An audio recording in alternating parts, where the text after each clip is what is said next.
আসসালামু আলাইকুম। গল্পনাশ চ্যানেলের পক্ষ হতে আমি নেহা আপনাদের সকলকে স্বাগত জানাচ্ছি। আমাদের আজকের নিবেদন সুচিত্রা ভট্টাচার্য রচিত উপন্যাস অনিকেত, প্রথম প্রকাশ 2003। এমনই করে বেরিয়ে না পড়লে আজও বোধহয় আশা হয়ে উঠত না। শেষ পর্যন্ত বাড়িওয়ালার চোখা চোখা বাক্যবাণী বুঝে অনুঘটকের কাজ করল। যে শয় সে রয় প্রবাদ বাক্যটা মিথ্যে প্রমাণ করে দিয়েছে বাড়িওয়ালা। এবারের সংঘর্ষটা শুরু হয়েছিল কাল রাত্রে, মন্দার অফিস থেকে ফেরার পর। বাড়িতে পা রাখার সঙ্গে সঙ্গে ঝাপটে এসেছিল সুরভি।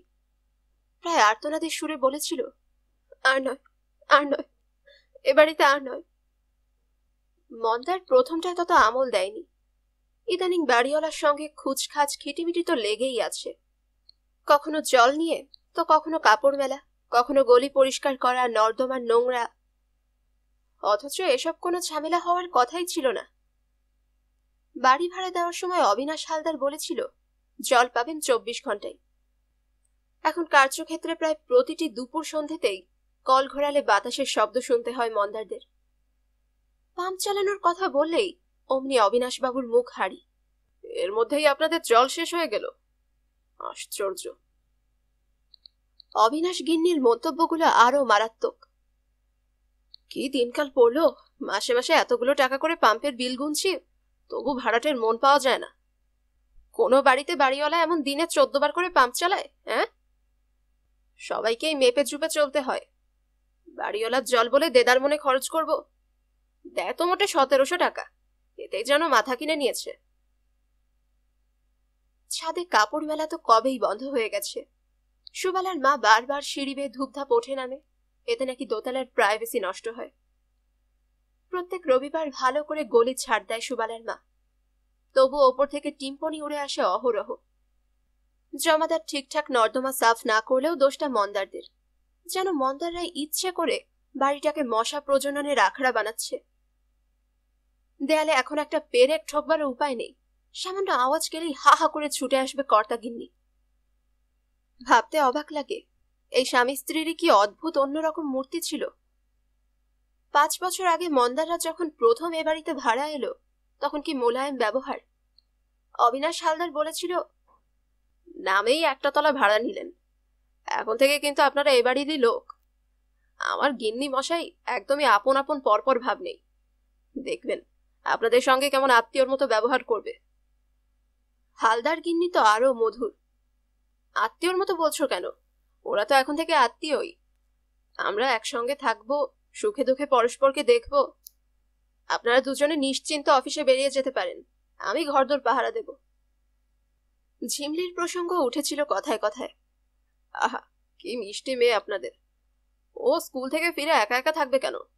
সোজা যেন দোতলায় চলে আসে, টিভি দেখবে, কলকল করবে। আমার আগের ভাড়াটের ছেলেটা তো আমাদের ঘরেই মানুষ হয়ে গেল, তাই না গো? বটেই তো। আমার মেয়ে তো বাপ্পা অন্তপ্রাণ ছিল।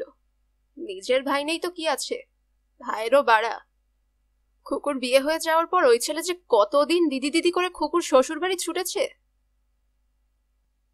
সুরভি ঘর পোড়া গরু। বিয়ে করে ইস্তক নয় নয় করে 3-3 বার বাড়ি বদল করেছে 10 বছরে।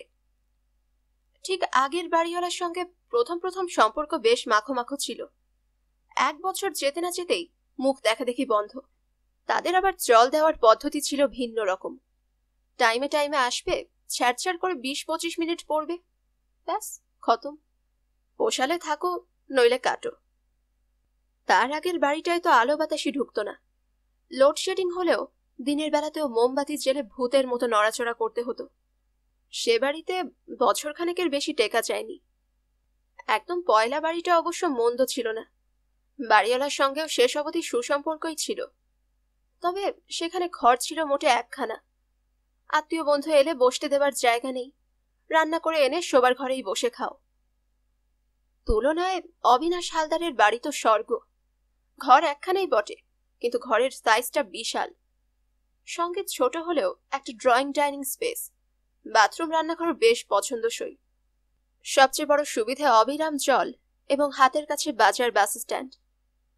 এমন একটা জায়গায় এসে পড়ে বাড়িওয়ালার সঙ্গে ঘনিষ্ঠতা বাড়িয়ে ফের গৃহচ্যুত হওয়ার আশঙ্কায় যেতে সুরভি মোটেই রাজি নয়, তাই কথাগুলো কানে ঢুকলেও মগজে প্রবেশ করতে দেয়নি সুরভি। তাছাড়া সে খামোখা ঝিমলিকে রোজ রোজ দোতলায় পাঠাতে যাবেই বা কেন? ঝিমলি যথেষ্ট বুঝদার মেয়ে, কোনো বিটকেল বায়নাক্কা নেই। কাজের লোকের সাথে থাকতেও সে ছোট থেকে যথেষ্ট অভ্যস্ত। স্কুল থেকে ফিরে নিজের মনে আঁকাআঁকি করে, নয়তো খেলনা পাজল নিয়ে বসে যায়। এবারই এসে সুরভি আরো অনেক কিছু বর্জন করেছিল। বাড়িওয়ালার সঙ্গে নো বাটি চালাচালি, নো দুধ চিনি চাওয়াচাই, গায়ে পড়া ভাব তো নয়। হাতে একটা সিনেমার টিকিট বেশি হলেও কখনো হালদার গিন্নিকে সঙ্গে যেতে স্বাধীনী সুরভি। ঘাটশিলা না গালুটি কোথায় যেন এক আত্মীয়ের বাড়ি গেল অবিনাশ হালদারেরা। সুরভিরা আসার পরপরই বড়দিনে একসঙ্গে সেখানে যাওয়ার জন্য হালদার গিন্নির কি ঝুলোঝুলি। মন্দার আর সুরভি ছুতো দেখিয়ে এড়িয়ে গিয়েছিল। বাড়িওয়ালা আর ভাড়াটের মধ্যেখানে সবসময় একটা দূরত্ব থাকা ভালো, তাতে সম্পর্কটা তেতো হয় না। তবু তিক্ততাটা এসেই গেল। এবারই তো ঢোকার সময় 20,000 টাকা অ্যাডভান্স করেছিল মন্দার। মাসে মাসে 500 টাকা করে কাটা যেত ভাড়া থেকে। অগ্রিম শোধ হওয়ার পর থেকেই শুরু হয়েছে নানান বখেরা। মন্দার 200 টাকা ভাড়া বাড়িয়ে দিয়েছে তবুও। এখন অবিনাশ দম্পতির সঙ্গে বাদানুবাদ মন্দার সুরভির নিত্যকার ব্যাপার। কাল তাই মন্দার প্রথমে সুরভির ক্ষোভে জল ঢালতে চেয়েছিল। ঠাট্টার সুরে বলেছিল, আজ আবার কি নিয়ে লাগলো? গরম বাতাস নিচ থেকে উপরে উঠেছে বলে, নাকি আমাদের ইলিশ মাছের গন্ধে ওদের গা গুলিয়েছে? সঙ্গে সঙ্গে তেলে বেগুনে জ্বলে উঠল সুরভি। ফাজলামি করো না, ওরা অতি অসভ্য, অতি বজ্জাত। জানো আমাকে কি বলেছে আজ? কি? কোত্থেকে কোন কাক বোধহয় এটোকাটা মুখে করে এনে গলিতে ফেলেছিল, সেই ছুতো ধরে বলে আমরা নাকি ছোট লোকের বেহদ্দ, খেদে এটোকাটা যে ঠিক জায়গায় ফেলতে হয় তা নাকি শিখিনি। ছোট লোক বলেছে? বলল তো।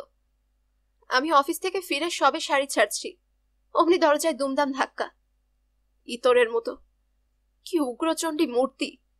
ঝিমলি পর্যন্ত ভয় সিটিয়ে গিয়েছিল। ঝিমলিও পো ধরল।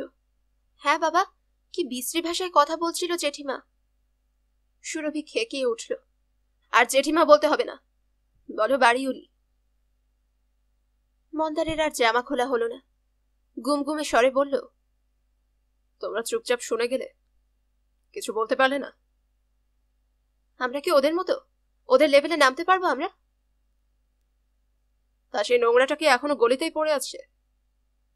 না, আমি ফেলে দিয়ে চান করে নিয়েছি। কেন ফেললে? দোতলায় ছুঁড়ে দেওয়া উচিত ছিল। বললাম তো, ওদের স্তরে নামতে পারবো না। ওই চামারদের বাড়ি ছাড়ো, কতদিন ধরে বলছি, এবার একটা কিছু করো নিজের। সুরভির পুরো গজগজটা শোনার ধৈর্য ছিল না মন্দারের। দুবদাপ উঠে গেল দোতলায়।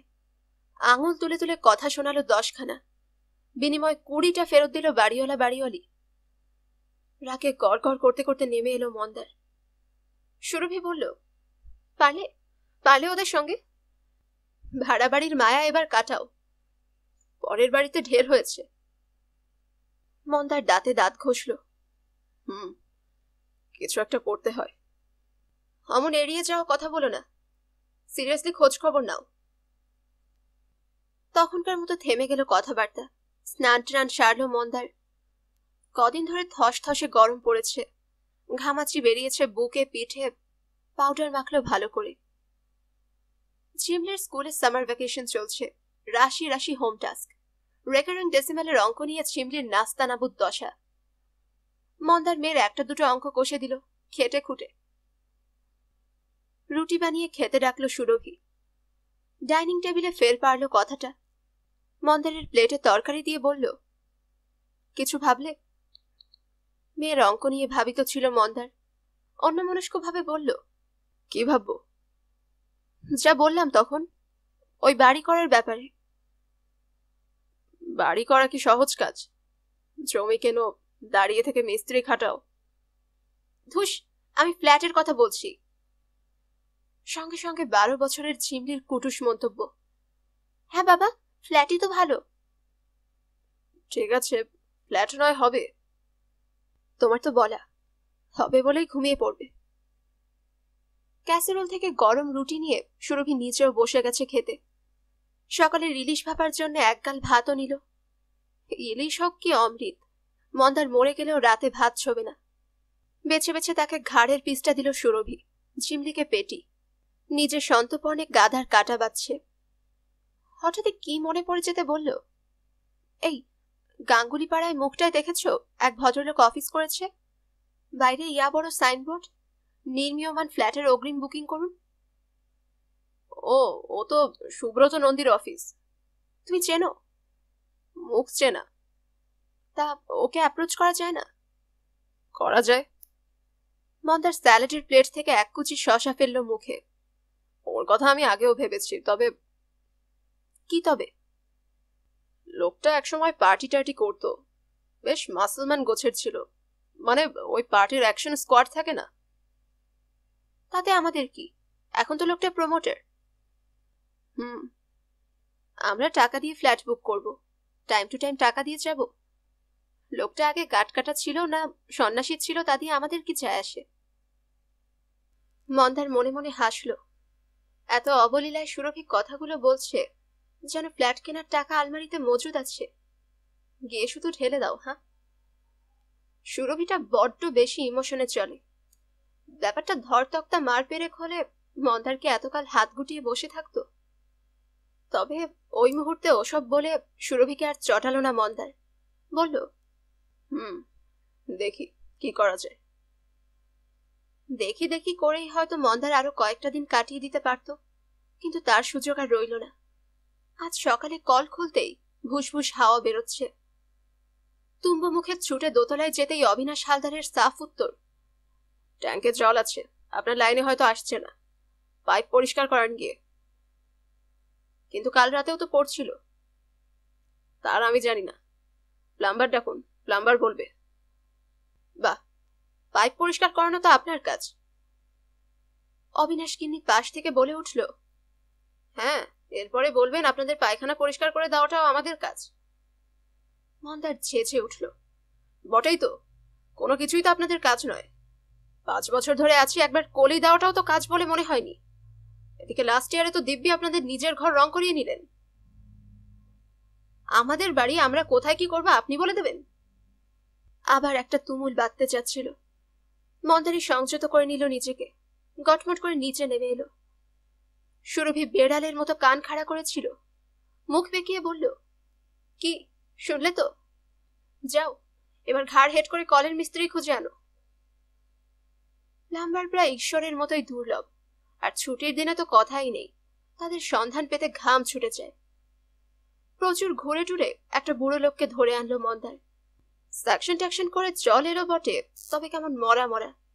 এই অঞ্চলে জলে আয়রন খুব, পাইপের গায়ে মোটা আস্তরণ পড়েছে, পুরো পাইপটাই নাকি বদলানো দরকার। গুনে গুনে 100টি টাকা নিল প্লাম্বার। তাকে বিদায় করেই মন্দার বলল, চটপট শাড়ি বদলে নাও। সুরভি অবাক হয়ে বলল, কেন? আজ রোববার, আজই ঘুরে আসি চলো। কোত্থেকে? সুব্রত নন্দীর কাছ থেকে। এক্ষুনি যাব কি করে? রান্নাবান্না সব পড়ে আছে। থাকুক, এসে সেদ্ধ ভাত করে নিও। আর সহ্য হচ্ছে না, আর সহ্য হচ্ছে না। প্রকাণ্ড একখানা কাগজ টেবিলে মেলে ধরে সুব্রত নন্দী বলল, দিস ইজ আওয়ার প্ল্যান।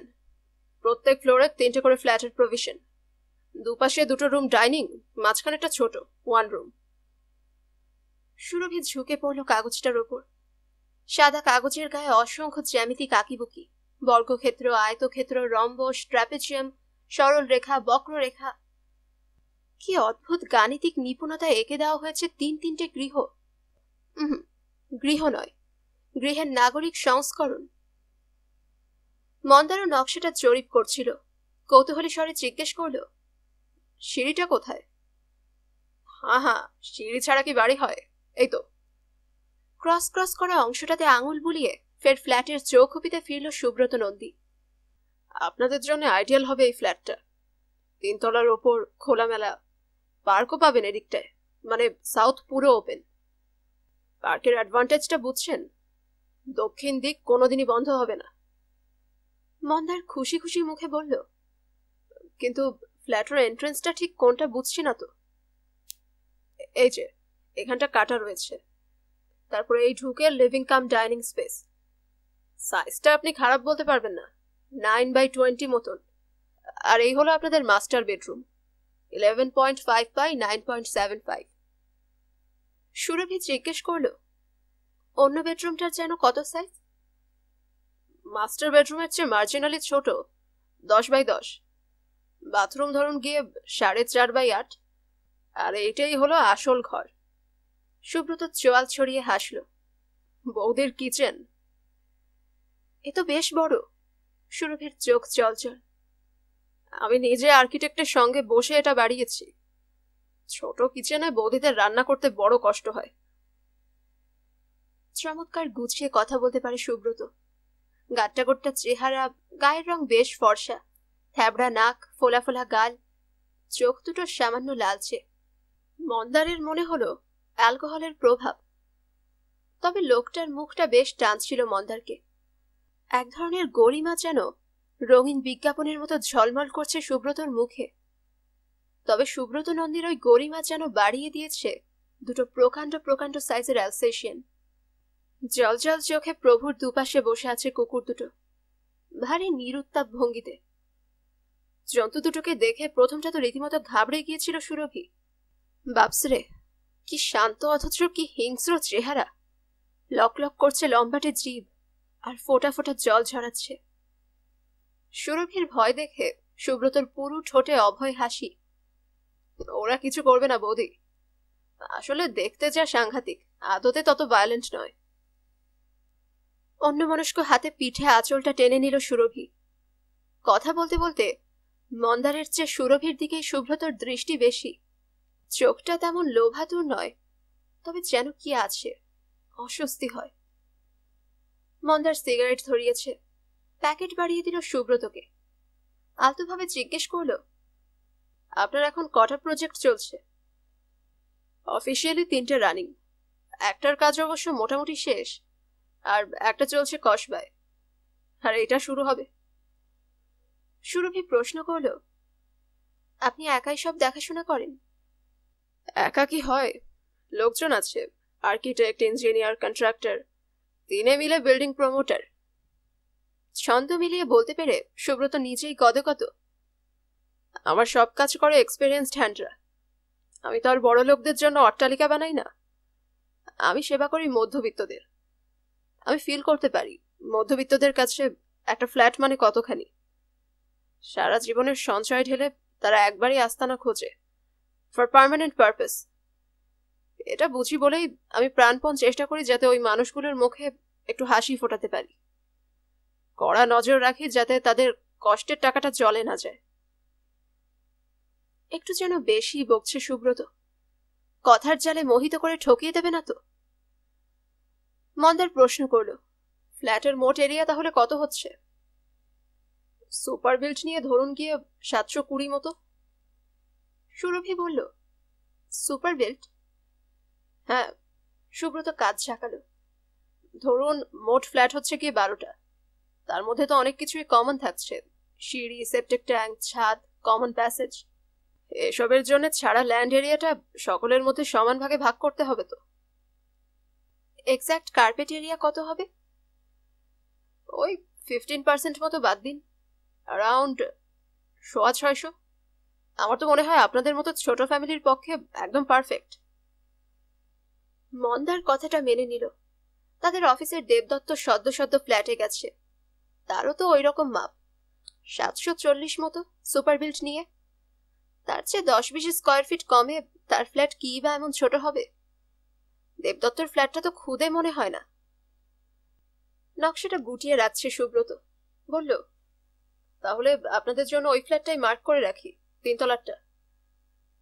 মন্দার তবু ঈষৎ দ্বিধাগ্রস্ত যেন। বলল, কবে নাগাদ শুরু করছেন কাজ? অ্যাজ সুন অ্যাজ পসিবল, মানে প্ল্যান স্যাংশন হয়ে গেলে আর একদিনও দেরি করা নয়। তাও কতদিন লাগতে পারে মনে হয়? বুঝতেই তো পারছেন আমাদেরও সেই মতো টাকা পয়সার অ্যারেঞ্জমেন্ট। মন্দার দে তো হাসলো। লোন টোনের জন্য অ্যাপ্লাইও তো করতে হবে। দূর, ওটা আজকাল একটা ভাবনা নাকি? টাইমলি সব কাগজপত্র দিয়ে দেবো, 7 দিনে পেয়ে যাবেন। সুব্রতর চোখ সার্চ লাইটের মতো ঘুরল মন্দার সুরভিতে। বলেন তো, আমিও লোনের বন্দোবস্ত করে দিতে পারি। না না, কাগজপত্র ঠিক থাকলে অফিস থেকেই লোন পেয়ে যাব। সুরভি তাড়াতাড়ি বলে উঠল, তা আপনি রেটটা ফাইনালি কি করছেন? লজ্জা দিচ্ছেন কেন বৌদি? সুব্রতর মুখে এবার বিনীত হাসি। আপনারা পাড়ার লোক, আপনাদের সঙ্গে রেট নিয়ে কচকচ করব? এখানে মার্কেট রেট যাচ্ছে এখন 900, ওটা তো আমি আপনাদের কাছে চাইতে পারবো না। বলেই গলা নামিয়েছে। আপনাদের জন্য 850, শুধু আপনাদের জন্য। মন্দার আর সুরভির চোখ চাওয়াচাই করল। রেটটা যেন সত্যি একটু কম মনে হচ্ছে। সুব্রত ফের বলল, আমার উপর আস্থা রাখুন বৌদি, আমি যতটা পারি ততটাই কমে করার চেষ্টা করব। After all, this is a social service. আপনাদের সামান্যতম উপকারেও যদি আসতে পারি। কবে নাগাদ বুক করতে হবে? যেদিন আপনাদের খুশি, তবে বোঝেনি তো, ফার্স্ট কাম ফার্স্ট সার্ভ। ওই 3 তলার ফ্ল্যাটটা কিন্তু সত্যি অ্যাট্রাকটিভ। যদি পছন্দ করে বুক করে রাখেন তো আপনারাও নিশ্চিন্ত, আর ক্যাশটাও যতটা দিয়ে দিতে পারবেন ততটাই আপনারা এগিয়ে রইলেন।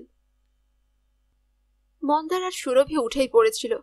হঠাৎ অফিস ঘরের দরজার মাথায় চোখ আটকে গেল মন্দারের। ঢাউস একখানা রামকৃষ্ণদেবের ছবি, পাশে কার্ল মার্কসও বিরাজমান। কি অপূর্ব সহাবস্থান! মন্দারের থমকে যাওয়াটা নজরে পড়েছে সুব্রতর। হেসে বলল, কি দেখছেন? মন্দার তাড়াতাড়ি বলল, রামকৃষ্ণদেবের ছবিটা খুব জ্যান্ত তো। ওটা একটা রেয়ার ছবি, বরানগরের এক ঠাকুরের ভক্তের কাছে পেয়েছিলাম। বলতে বলতে উঠে দাঁড়িয়েছে সুব্রত। ছবির তলায় এসে দুহাত কপালে ঠেকালো। এই মানুষটাকে আমি খুব মানি মশাই। অনেকেই মানে, আমরাও মানি। আমি একটু বেশি করে মানি। উনি তো আমাদের লাইনের আসল কথাটা বলে গেছেন। মন্দারের চোখ বিস্ময় গোল গোল। বুঝলেন না? টাকা মাটি, মাটি টাকা। কতকাল আগে উনি কথাটা বুঝেছিলেন বলুন? বাইরে এসে মন্দার আর সুরভি জোর একচোট হাসল। কি কথার কি অর্থ করে নিয়েছে সুব্রত নন্দী। রবিবারের সকাল ছুটির আলস্য মেখে গায়ে নিয়ে বসে আছে।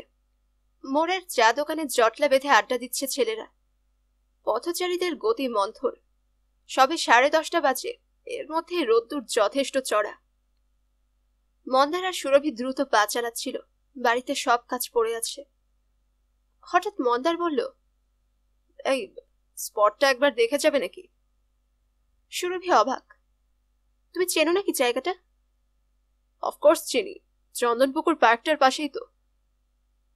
সে তো বেশ খানিকটা হাঁটতে হবে। আর কত, মিনিট 5-7, চলোই না। সংসারের কাজগুলোর কি হবে? বললাম তো, সেদ্ধ ভাত খাবো আজকে। চলো দেখেই যাই। সুরভি আর আপত্তি করল না। এমন একটা দিনে মন্দারের কথায় আপত্তি করা বুঝি শোভাও পায় না। সুব্রত নন্দীর অফিস থেকে বেরিয়ে খানিক হাঁটলে রিক্সা স্ট্যান্ড। সেখান থেকে একটা সরু রাস্তা ভেতরে ঢুকে গেছে। রাস্তার একেবারে শেষ প্রান্তে ছোট্ট একটা পার্ক, বাচ্চাদের জন্য। এইখানে একসময় একখানা ছোট পুকুর ছিল। পুকুর বুঝিয়ে অনেকদিন আগেই বেশ কয়েকটা বাড়ি উঠে গেছে।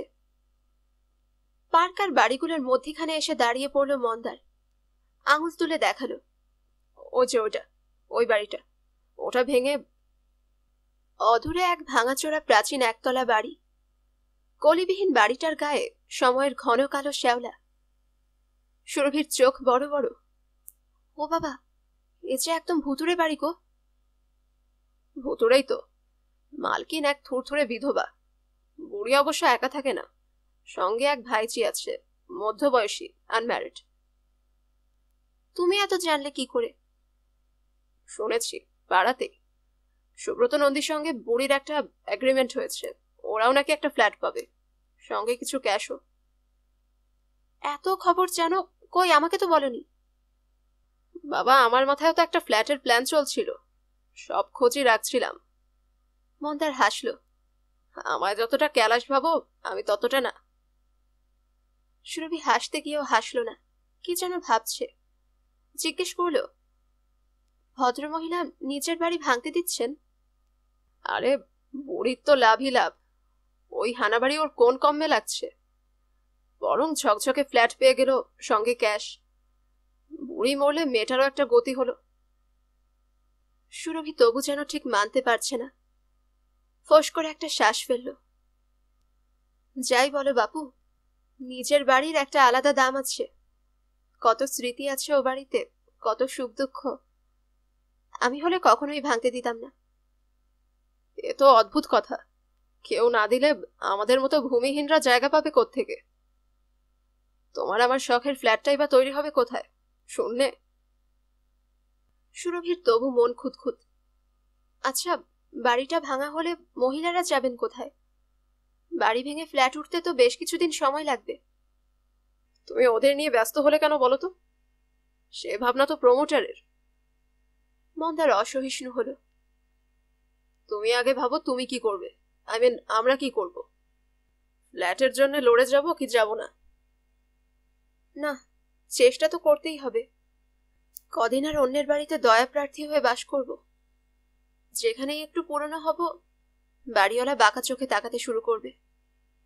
হালদার বাবুদেরও তো দেখলাম, কেমন চোখের সামনে বদলে গেল। আর ভাল লাগে না।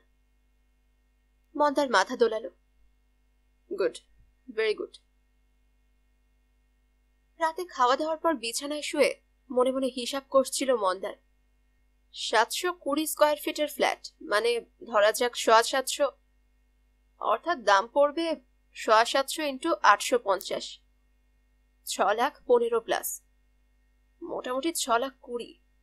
এর সাথে আছে রেজিস্ট্রেশন ফি, আছে টুকটাক আনুষঙ্গিক। ফিটিং টিটিং তো নিজের পয়সাতেই করতে হবে, প্রমোটার তো আর সবটা করে দেবে না। সেখানেও না হোক 20-25 হাজার যাবে। রেজিস্ট্রেশন ফি এখন 7%, দেবদত্ত বলেছিল। তার মানে আরো 1,045। অত মনে হয় লাগবে না। সুব্রত নন্দী থোড়াই পুরো টাকা সাদায় নেবে, কোনো প্রমোটারই নেয় না। যদি 60% হোয়াইটে নেয়, দাম এসে দাঁড়াবে 4 লাখের নিচে। হেসে খেলে তখন বেঁচে যাবে 15,000। অবশ্য 6 লাখ 6.5 লাখ থেকে 15,000 কমলেই বা এমন কি সুসার হবে? দাম কম দেখানোরও সমস্যা আছে, অন্তত মন্দারদের। তারা দুজনেই দিন আনা দিন খাওয়া মানুষ, সাদা ছাড়া কালো টাকা তাদের আছে কোথায়? দাম কম হলে উল্টো বাস, লোন কম মিলবে। ব্যাংকগুলো এখন ধার দেওয়ার জন্য মুখিয়ে আছে বটে, কিন্তু তাদের লিমিট তো 85%। অর্থাৎ মন্দারদের জুটবে মেরে কেটে 3 লাখ। বাকি 1,2,3 কি আকাশ থেকে পড়বে? সমস্যা আরো আছে। 3.5 লাখ দেনা করলে মাস মাস শোধ দেওয়ার ব্যাপারও তো আছে। মাসিক কত করে পড়বে? 4-5 হাজার? কম নয়, প্রায় সাধ্যের বাইরে। একদিন দুদিনের কথা তো নয়, টানা 15টা বছর টানতে হবে। পারবে তো? নতুন করে আর সঞ্চয় হবে না, এটা একেবারে নিশ্চিত। এখনই বা কতটুকু সঞ্চয় হয়? দুজনে মিলে রোজগার প্রায় 17,000, কিন্তু খরচাও তো আছে। ঝিমলির স্কুলের মাইনে তো 600, স্কুল বাস টুল বাস মিলিয়ে মেয়ের জন্যই তো 1,000 ধরে রাখতে হয়। 7-এ উঠল ঝিমলি, ওর অঙ্ক টঙ্কগুলো ক্রমশ জটিল হচ্ছে। একজন অঙ্কের টিউটর রাখা খুব জরুরি। ইংরেজিতেও ঝিমলির একটু দুর্বলতা আছে। এই 7-8 মেয়ের ভিত শক্ত না করে দিলে পরে আর ঝিমলি সামলে উঠতে পারবে না। দুটো ভালো টিচার মানে অন্তত 1,000, এই খরচাটাও ভাবতে হবে। সুরভি তার বাবা মার একমাত্র সন্তান। বাবা মারা যাওয়ার পর সামান্য কটা ফ্যামিলি পেনশনের টাকায় সুরভির মার চলে না। নিয়মিত করে প্রতি মাসে তাকে কিছু টাকা দিয়ে আসে সুরভি। মার দেখাশোনার জন্য সুরভি একটা রাত দিনের লোক রেখে দিয়েছে, তার মাইনেটাও সুরভিই দেয়। এই খরচটা কি কমানো যাবে, নাকি নিজের বাবা মাকে টাকা পাঠানো বন্ধ করবে মন্দার? ক্ষীরপাইতে দেশ মন্দারদের, সেখানেই দাদার সঙ্গে আছেন বাবা মা। দূরে থাকে বলে মন্দার কি তার কর্তব্য কাঁধ থেকে ছেড়ে ফেলতে পারে? গত বছরের আগের বছর মন্দারের বাবা হঠাৎ অসুস্থ হয়ে পড়লেন। চিকিৎসা করতে তাকে আনা হলো কলকাতায়। তখন ডাক্তার দেখানো, নার্সিং হোমে ভর্তি করা, গল ব্লাডার অপারেশন, সব দায়িত্বই এসে পড়েছিল মন্দারের ঘাড়ে। মন্দার দায় বলে মনে করেনি, তবু তো দায়। নয় নয় করে চিকিৎসায় 1,020 টাকা গড়ে গিয়েছিল মন্দারের। দাদা 12 মাস বাবা আমার দেখভাল করে, সে দায়িত্ব নেহাত কম নয়। কোন মুখে দাদাকে ওই খরচার ভাগ দিতে বলে মন্দার? দাদার সামর্থ্যই বা কতটুকু? প্রাইমারি স্কুল টিচারের মাইনেই বা ক টাকা? মা ষষ্ঠীর কৃপায় সংসারটিও তো নেহাত ছোট নয় দাদার। 3 মেয়ে 1 ছেলে। বড় মেয়েটা তো ঘাড়ের কাছে ফোঁস করছে, এবার তার বিয়ে দিলেই হয়। ভাইজির কথা মনে পড়তেই ঝিমলি ফের ঢুকে গেল মন্দারের ভাবনায়। 15 বছর ধরে লোন চলবে। 15 বছর পরে ঝিমলি হবে 27। এর মধ্যে তার বিয়ের কথাও তো চিন্তা করতে হবে। সেজন্যও তো কিছু সঞ্চয় চাই। কোত্থেকে হবে? কিভাবে হবে? মন্দার ভেতরে ভেতরে সামান্য অস্থির বোধ করল। সুরভি ওপাশের খাটে পেছন ফিরে শুয়ে, সুরভির ওপারে জানালার দিকে ঝিমলি। নাইট ল্যাম্পের মৃদু আলোয় বউ মেয়েকে আবছা আবছা দেখতে পাচ্ছিল মন্দার, কেমন যেন মায়াবী, ছায়া ছায়া। মন্দার নিচু স্বরে ডাকল, শুনছ? ছোট্ট উত্তর এলো, হুম। জেগে আছো? কেন? একটা কথা ভাবছিলাম। কি? অনেক টাকার ধাক্কা গো, দুম করে ঝাঁপিয়ে পড়াটা কি ঠিক হবে? সুরভি এদিকে ফিরল, মুখোমুখি হলো মন্দারের। মাঝে প্রায় 1.5 হাত ব্যবধান। মেয়ে একটু বড় হওয়ার পর খাটে আর ধরে না তিনজনকে। আলমারি আর ড্রেসিং টেবিলের মাঝখানে ফোল্ডিং খাট পেতে নেয় মন্দার। সদ্য সদ্য পাকা ড্রেন তৈরি হয়েছে বাড়ির সামনে, ইদানিং তাই মশার দাপট খানিকটা কম। ফুল স্পিডে পাখা চালালে রাত্রে আর মশারি টাঙানোর প্রয়োজন হচ্ছে না। মন্দার তবুও সুরভির মুখটা স্পষ্ট দেখতে পাচ্ছিল না। সুরভি ঈষৎ গলা উঠালো, এত দুশ্চিন্তা করছো কেন? টাকা তো কিছু আছে ব্যাংকে, তাই দিয়ে আপাতত বুক করে দাও। কতইবার আছে? 50-60 হাজার তো আছেই, ওটাই নয় দিয়ে দাও। তারপর? কি তারপর? মানুষের বিপদ আপদ তো আছে, ব্যাংক একেবারে ফর্সা করে দেব? আবার জমবে? জমবে। লোন নিলে কত করে কাটবে আন্দাজ আছে? সে চাকাটার কাটবে, তার মধ্যেই বাঁচতে হবে। পারবে? ঝিমলের বিয়ের ভাবনাও আছে কিন্তু। দেখো, অত ভাবলে চলে না। কবে ঝিমলি বড় হবে, কবে তার বিয়ে হবে, রাধা কবে নাচবে, 9 মণ তেল পড়বে। সুরভির গলা সামান্য নামল। ঘাড় ফিরিয়ে ঘুমন্ত মেয়েকে একটু দেখে নিল যেন। আমার তো মনে হয় ঝিমলি বড় হচ্ছে বলেই এসব আরো বেশি করে ভাবা দরকার। ছেলে মেয়ে বড় হলে তাদের নিজস্ব কিছু কিছু প্রাইভেসি লাগে, আলাদা একটা ঘর, পড়াশোনার জায়গা। মন্দার চুপ করে রইল। প্রাইভেসি কি শুধু ঝিমলিরই চাই?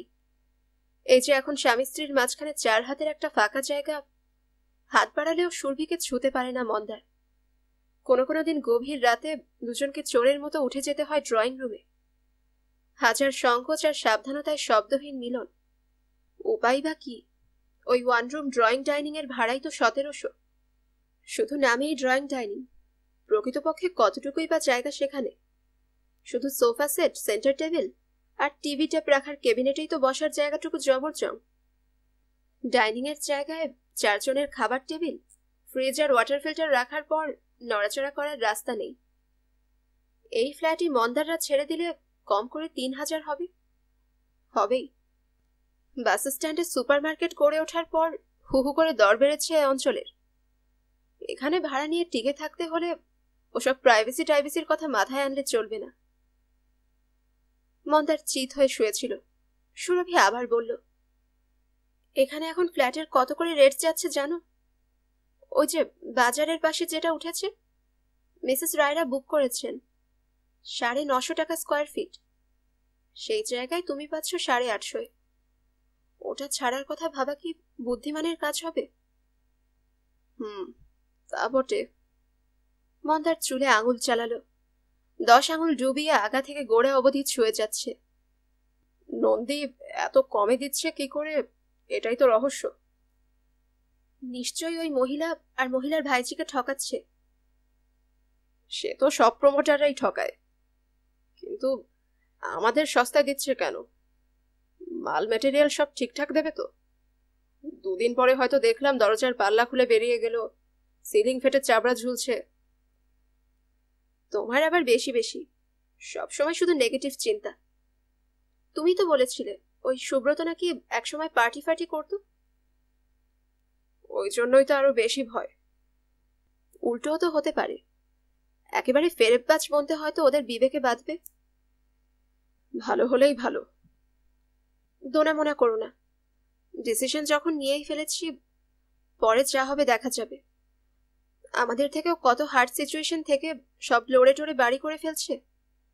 আমাদের অফিসের হিরেন বাবু, তার তো একার রোজগার, দিব্যি সোনারপুরে জমি কিনে টুকটুক করে বাড়ি করে ফেললেন। আমরা তো আর বাড়ির ঝামেলায় যাচ্ছি না, এটুকু রিস্ক না নিলে চলে? তোমার অফিসের দেবদত্ত তো। সুরভি উঠে বসলো, মাথার কাছে বেটে টুলে জল রাখা আছে, গলায় ঢাললো একটু। পাখার নিচেও ঘামছে বোধহয়, ঘাড় গলা মুছছে আঁচলে। বালিশ থেকে মাথা সরে গেছে ঝিমলির, ঠিক করে দিল সন্তপর্ণে। ছোট্ট একটা হাই তুলে বলল, তবে হ্যাঁ, এখন থেকে আমাদের একটু সমঝে বুঝে চলতে হবে। তোমার বাবুয়ানি আর চলবে না। আমি কি বিলাসিতা করি? খাওয়ার বিলাসিতা নেই তোমার? কথায় কথায় ভেটকি, চিংড়ি, পাবদা, মাটন। টাকা অ্যাডভান্স করার পর একদম বাজেট করে চলতে হবে। সপ্তাহে 3 দিন মাছ, 1 দিন ডিম, 1 দিন মুরগি, বাকি 2 দিন প্লেন নিরামিষ। ঝিমলির নিরামিষ রুচবে? বাবার রুচলেই মেয়ের রুচবে। ঝিমলি মোটেই অবুঝ না, ওকে বোঝালে নিশ্চয়ই বুঝবে। পেটে কিল মেরে ফ্ল্যাট। ওভাবেই করতে হয়, সবাই তাই করে। হিরেন বাবুকে আমি কখনো মুড়ি বাদাম ছাড়া টিফিন করতে দেখিনি। বেশ তো, তোমার শখ শৌখিনতাগুলোও কমিও তাহলে। 15 দিন বম্বে গোয়া ট্যুর, 14 দিন কুলু মানালি, এবারে আরকু, তো এবারে পেলিং। সমস্ত এখন শিখেই তুলে রাখতে হবে। রাখবো, আমি সব পারি। তুমি এখন শুধু জয় দুর্গা বলে বুকিংটা করে ফেলো। বলছো? উফ, এখনো দ্বিধা? তোমায় নিয়ে আর পারা যায় না।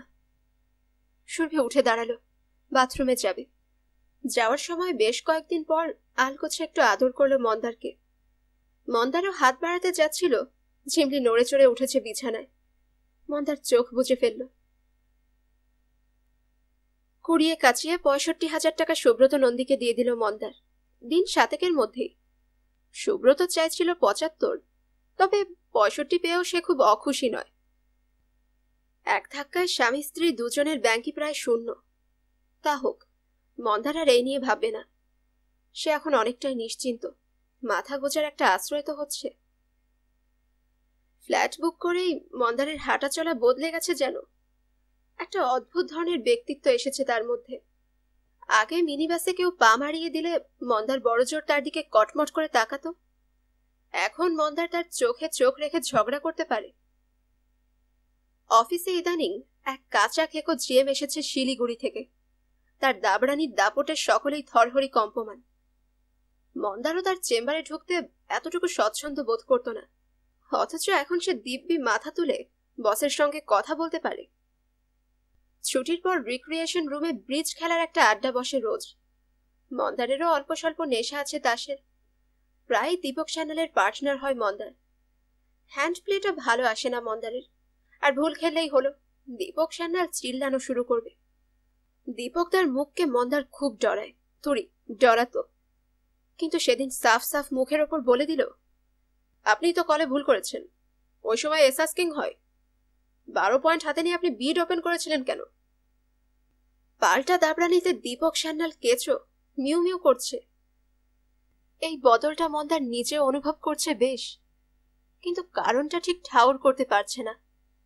ভাড়া বাড়িতে বাস করতে করতে তার মধ্যে কি হীনমন্যতা জন্মে গিয়েছিল? সুব্রত নন্দীকে অগ্রিম ধরিয়ে দেওয়ার সঙ্গে সঙ্গে সে কি ভাবতে শুরু করেছে সে আস্ত একখানা ফ্ল্যাটের মালিক? ভাড়া বাড়িতে বাস শেষ হওয়ার আগেই কি এমনটা ঘটা সম্ভব?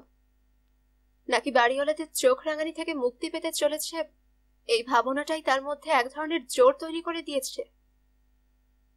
একে কি আত্মবিশ্বাস বলে? এই তো পরশুদিন দুম করে দিবেন্দুর অফিসে চলে গেল মন্দার। বহুকাল পর। দিবেন্দু মন্দারের একেবারে ছেলেবেলার বন্ধু, এক গ্রামেই থাকতো। কিন্তু ইদানিং দিবেন্দুকে এড়িয়ে এড়িয়ে চলছে মন্দার। দিবেন্দু এখন মস্ত অফিসার, আর সে আধা সরকারি অফিসের ঊর্ধ্বতন কেরানি। ফ্ল্যাট, গাড়ি, সুন্দরী স্ত্রী শোভিত দিবেন্দুর কাছে যেতে মন্দার রীতিমতো সংকোচ বোধ করত। দিবেন্দুর ঝা চকচক চেম্বারে ঢুকে অবলীলায় সস্তা দামের সিগারেট ধরিয়েছিল মন্দার। কায়দা করে বলেছিল, কিরে, আছিস কেমন? দিবেন্দু কি অত শত খেয়াল করেছিল? মনে হয় না। বন্ধুকে দেখে সে যথেষ্ট উত্তেজিত। বলল, আয় আয়, একদিন কোথায় ডুব মেরেছিলি? মন্দার কাজ ঝাঁকিয়েছিল। খুব চাপে থাকি রে, সময় করতে পারি না। কেন, অফিস চাতা দিচ্ছে বুঝি? দূর, অফিস তো অফিসের মতোই চলে। বলেই রহস্য ফাঁস করার ভঙ্গিতে বলে উঠেছিল মন্দার, একটা ফ্ল্যাট বুক করে ফেললাম, ওই নিয়ে খুব ব্যস্ত ছিলাম কটা দিন। Is it? বাহ বাহ, দারুণ খবর। পুরনো বন্ধুরা থিতু হয়েছে দেখলে আমার যা ভালো লাগে। দিবেন্দুর মুখে অবিমিশ্র খুশির ঝলক। কোথায় বুক করলি? সেলিমপুরের ভেতরে। বলতে গিয়েও বলল না মন্দার। কায়দা করে বলল, যোধপুর পার্কের কাছেই। যোধপুর পার্ক? সে তো বেশ রইস জায়গা। গিন্নির ওইটাই পছন্দ। সাইজ কিরকম? আমি তো তোর মতো রিচম্যান নই। এবার একটু ছলনার আশ্রয় নিল মন্দার। 1000-এর নিচে, তবু মোটামুটি খারাপ নয়। আমাদের তো ছোট ফ্যামিলি, খুব বেশি বড় নিয়ে কি বা করবো বল? বটেই তো। কেন যে সঠিক মাপটা মুখে আনতে পারল না মন্দার? এই বা কোন ধরনের হীনমন্যতা? পরে বেরিয়ে মন্দারের একটু খারাপই লেগেছিল। দিবেন্দু যদি কখনো তার ফ্ল্যাটে যায়, মনে মনে নিশ্চয়ই হাসবে। এক অসফল বন্ধু সামান্য একটা পায়রার খোপ কিনেই তার সমকক্ষ হওয়ার স্পর্ধা দেখাচ্ছে, এমনও তো ভাবতে পারে দিবেন্দু। তবে এক জায়গায় রং চড়িয়েছে বলে মন্দার সত্যিই মানসিক তৃপ্তি পেয়েছে। ইদানিং ঝিমলির হাত দিয়ে খামে করে বাড়িওয়ালাকে ভাড়াটা পাঠিয়ে দিত মন্দার। এবার মাস পয়লা এসে নিজেই গিয়েছিল। টাকাটা অবিনাশ হালদারের হাতে দিয়ে মেজাজে জিজ্ঞেস করেছিল, আপনার বাড়ি ছাড়ার আগে ক মাসের নোটিশ দিতে হবে অবিনাশ বাবু? অবিনাশ চমকে ছিল সামান্য। পর মুহূর্তেই ভুরু কুচকে জবাব, সে তো এগ্রিমেন্টেই লেখা আছে। পুরো টাকাটা কিন্তু আপনি কাটাননি, 5000 সিকিউরিটি ডিপোজিট রেখে দিয়েছেন। আশা করি নোটিশ দিলে 1 মাসের মধ্যে টাকাটা পেয়ে যাব। অবিনাশ কিন্নি কৌতূহল চাপতে পারেনি। পাশ থেকে বলে উঠেছিল, সত্যি সত্যি আপনারা চলে যাচ্ছেন? আর পোষাচ্ছে না। কোথায় বাড়ি পেলেন? বাড়ি নয়, ফ্ল্যাট কিনছি। তাই নাকি? অবিনাশ কিন্নির চোখ চলচল। খুব ভালো, খুব ভালো। ভালো মন্দ জানি না, আর ভাড়া বাড়িতে থাকতে হবে না, এটাই সবচেয়ে বড় প্লাস পয়েন্ট। কথার ঠেসটা বেমালুম হজম করে নিল স্বামী স্ত্রী। অবিনাশ হাসি মুখেই জিজ্ঞাসা করল, কোথায় কিনলেন? খুব দূরে নয়, চন্দনপুকুর পার্কের পাশে। কিরকম পড়ল? অ্যারাউন্ড 9, সব মিলিয়ে 10 লাখ পড়ে যাবে। এত বড় ফ্ল্যাট কিনছেন? চিরকালে কি ঘুপচি ঘরে থাকবো? এবার একটু আরাম করে থাকা যাবে। পূর্ব দক্ষিণ খোলা 3 তলার ফ্ল্যাট, বুঝতেই পারছেন। অবিনাশ হালদারের ভুরু আরো জোড়া হচ্ছিল, যেন তার বাড়িতে 1700 টাকা ভাড়া দিয়ে বসবাস করা কোনো ভাড়াটের 10 লাখে ফ্ল্যাট কিনে ফেলা বেশ গর্হিত কাজ। যেন দামি ফ্ল্যাট কেনার জন্যেই তাকে কম ভাড়া দিয়ে লুকিয়ে লুকিয়ে টাকা জমিয়েছে ভাড়াটে। হয়তোবা মানেও লাগছিল। নিজের বাড়িকে ঘুপচি শুনতে কোন বাড়িওয়ালা ভালোবাসে? অবিনাশকে আরো একটু তাতানোর জন্য মন্দার ইচ্ছে করে বলল, গৃহপ্রবেশের দিন আপনারাও যাবেন, অ্যাডভান্স নেমন্তন্ন রইল। অবিনাশ ভাবলেশহীন গলায় জিজ্ঞেস করেছিল, কবে যাবেন? ফ্ল্যাট তৈরি হয়ে গেলেই যাব। মানে রেডি ফ্ল্যাট নয়? না, আন্ডার কনস্ট্রাকশন, বুকিংটা সেরেই আপনাদের জানিয়ে দিলাম, ভাবলাম আপনারা শুনে নিশ্চয়ই আহ্লাদী হবেন। টিপ্পনিটা যেন অবিনাশের গায়ে বিঁধল না। মনে মনে বেশ হতাশ হয়েছে। হোকগে, মন্দার পাত্তা দেয়নি। অবিনাশ হালদার চটল কি ব্যথিত হলো তাতে ভারী বয়েই গেল মন্দারের। শালা অবিনাশ নির্ঘাত মনে মনে হিসেব শুরু করে দিয়েছে, মন্দাররা উঠলে এবার কত ভাড়া হাঁকা চায়, সঙ্গে কত মোটা অ্যাডভান্স। ভাবুক, ভাবতেই থাকুক। তবে লোকটা এখন কিছুদিন আর খাটাবে না মন্দার সুরভিকে। ফ্ল্যাট বুক করার এটাও তো একটা প্লাস পয়েন্ট। বাবা, দেখেছ মারকাণ্ড? কি হয়েছে? মা আবার পড়াশোনা শুরু করেছে। মন্দার অফিস থেকে ফিরে শার্ট ছাড়ছিল, অবাক চোখে দেখল সুরভিকে। সত্যি তো, বিছানায় বসে কাগজ ডট পেন নিয়ে কি করছে সুরভি। চোখ ঘুরিয়ে মন্দার জিজ্ঞেস করল, কি করছো তুমি? সুরভির আগে ঝিমলির জবাব, ইন্টেরিয়র ডেকোরেশন। মানে? তুমি তো কদিন দেরি করে ফিরছ, তাই দেখোনি। মা এখন রোজ অফিস থেকে এসেই নকশা আঁকতে বসে। কিসের নকশা? ফ্ল্যাটের। মানে আমাদের ফ্ল্যাটের কোন ঘরে কি থাকবে, লিভিং রুম কেমন ভাবে সাজানো হবে। ঝিমলি ঝপ করে একখানা কাগজ টেনে মন্দারকে বাড়িয়ে দিল। এই দেখো, কতভাবে ফ্ল্যাটটাকে ডেকোরেট করেছে মা। সুরভি একটু অপ্রস্তুত যেন, হাসলো লাজুক মুখে। খারাপটা কি করেছি? যেখানে বাকি জীবনটা কাটাতে হবে সেটাকে একটু সাজানো গোছানোর কথা ভাববো না? মন্দার কাগজটা দেখছিল। কত রকম ভাবে যে ছবি এঁকেছে সুরভি। কোথাও শুধুই আলাদাভাবে মাস্টার বেডরুম, কোথাও বা আলাদা করে শুধুই দুটো বেডরুম। ড্রয়িং কাম ডাইনিং স্পেসটা ভাগ করেছে নানান সাইজে। খাটের মাপ ফেলেছে কোনো নকশায়, কোথাও বা চৌকো চৌকো করে আলমারি, ওয়ার্ড্রোব, ড্রেসিং টেবিল আঁকা।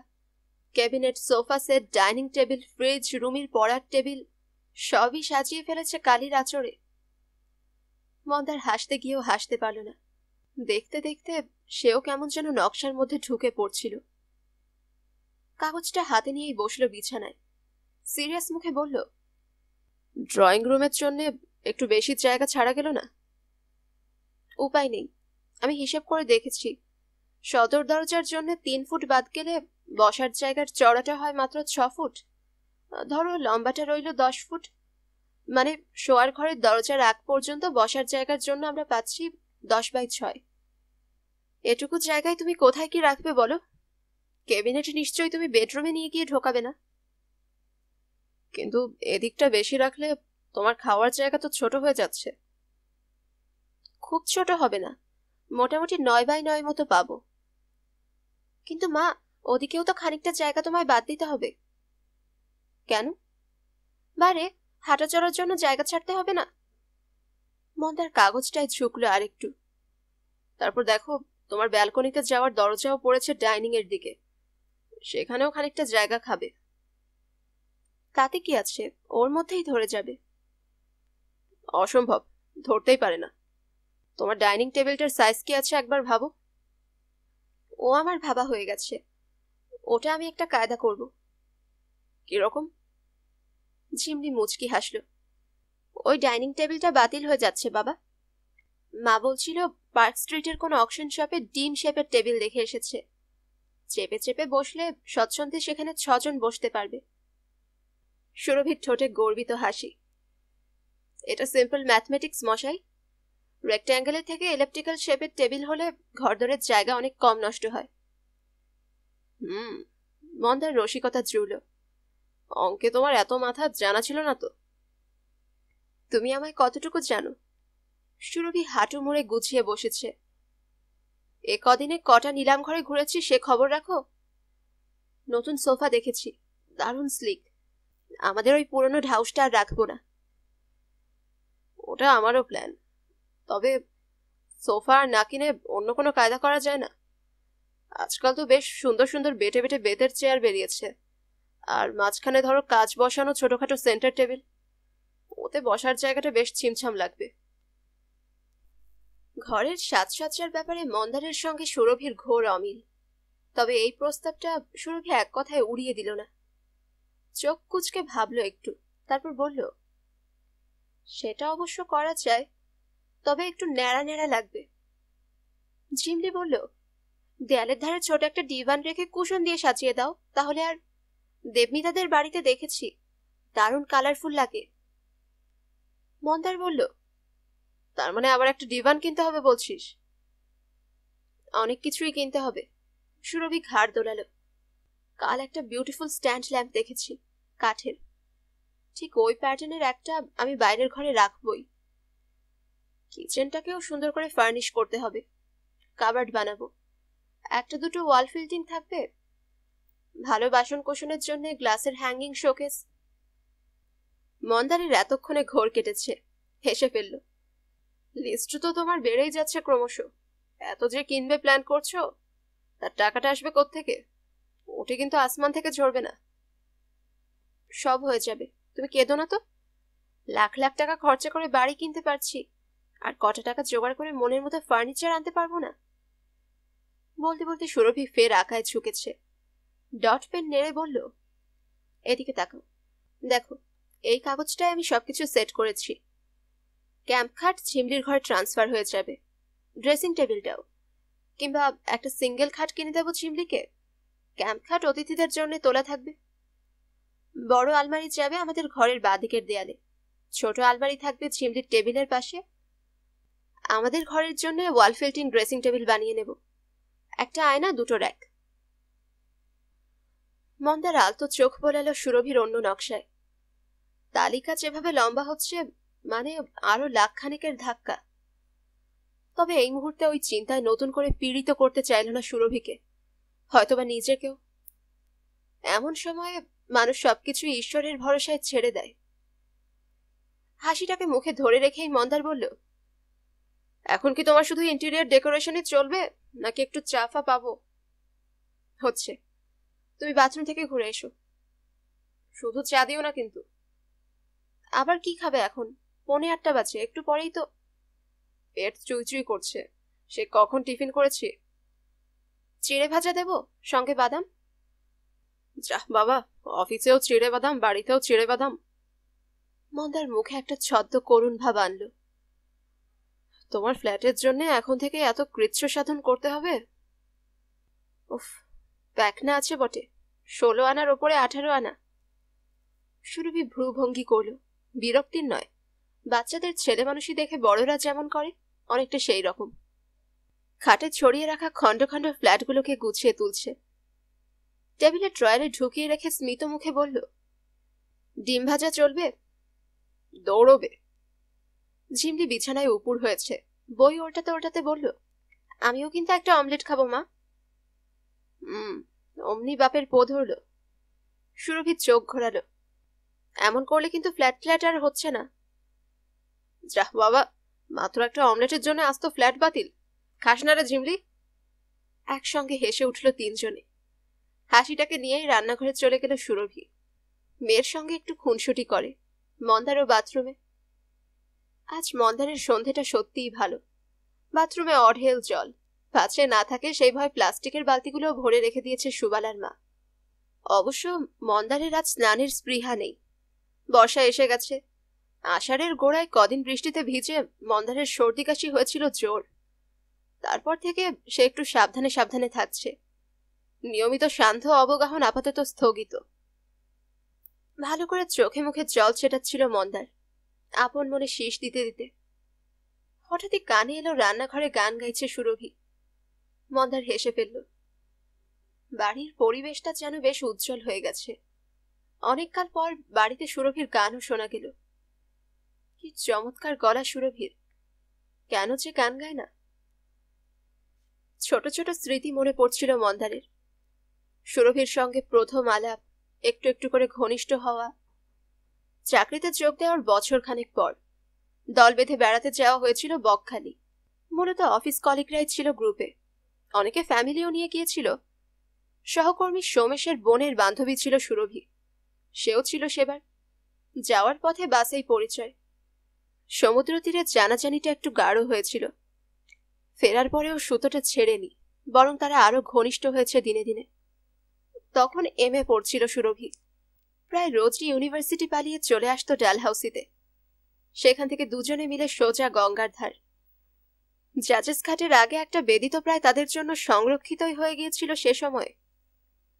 আধার নামলেই একটার পর একটা গান শোনাতো সুরভি, নিচু গলায় গুনগুন করত। ছোট ছোট ঢেউ তুলে নদী বয়ে চলেছে সামনে দিয়ে, নদীর ওপারে ঝলমল করছে আলোকমালা, বাতাস বইছে, সঙ্গে সুরভির গান। কেমন যেন অপার্থিব হয়ে উঠত সন্ধেগুলো। বিয়ের পরেও তো কত রাত সুরভি গান শুনিয়েছে মন্দারকে। কি মধুর যে ছিল সেই দিনগুলো।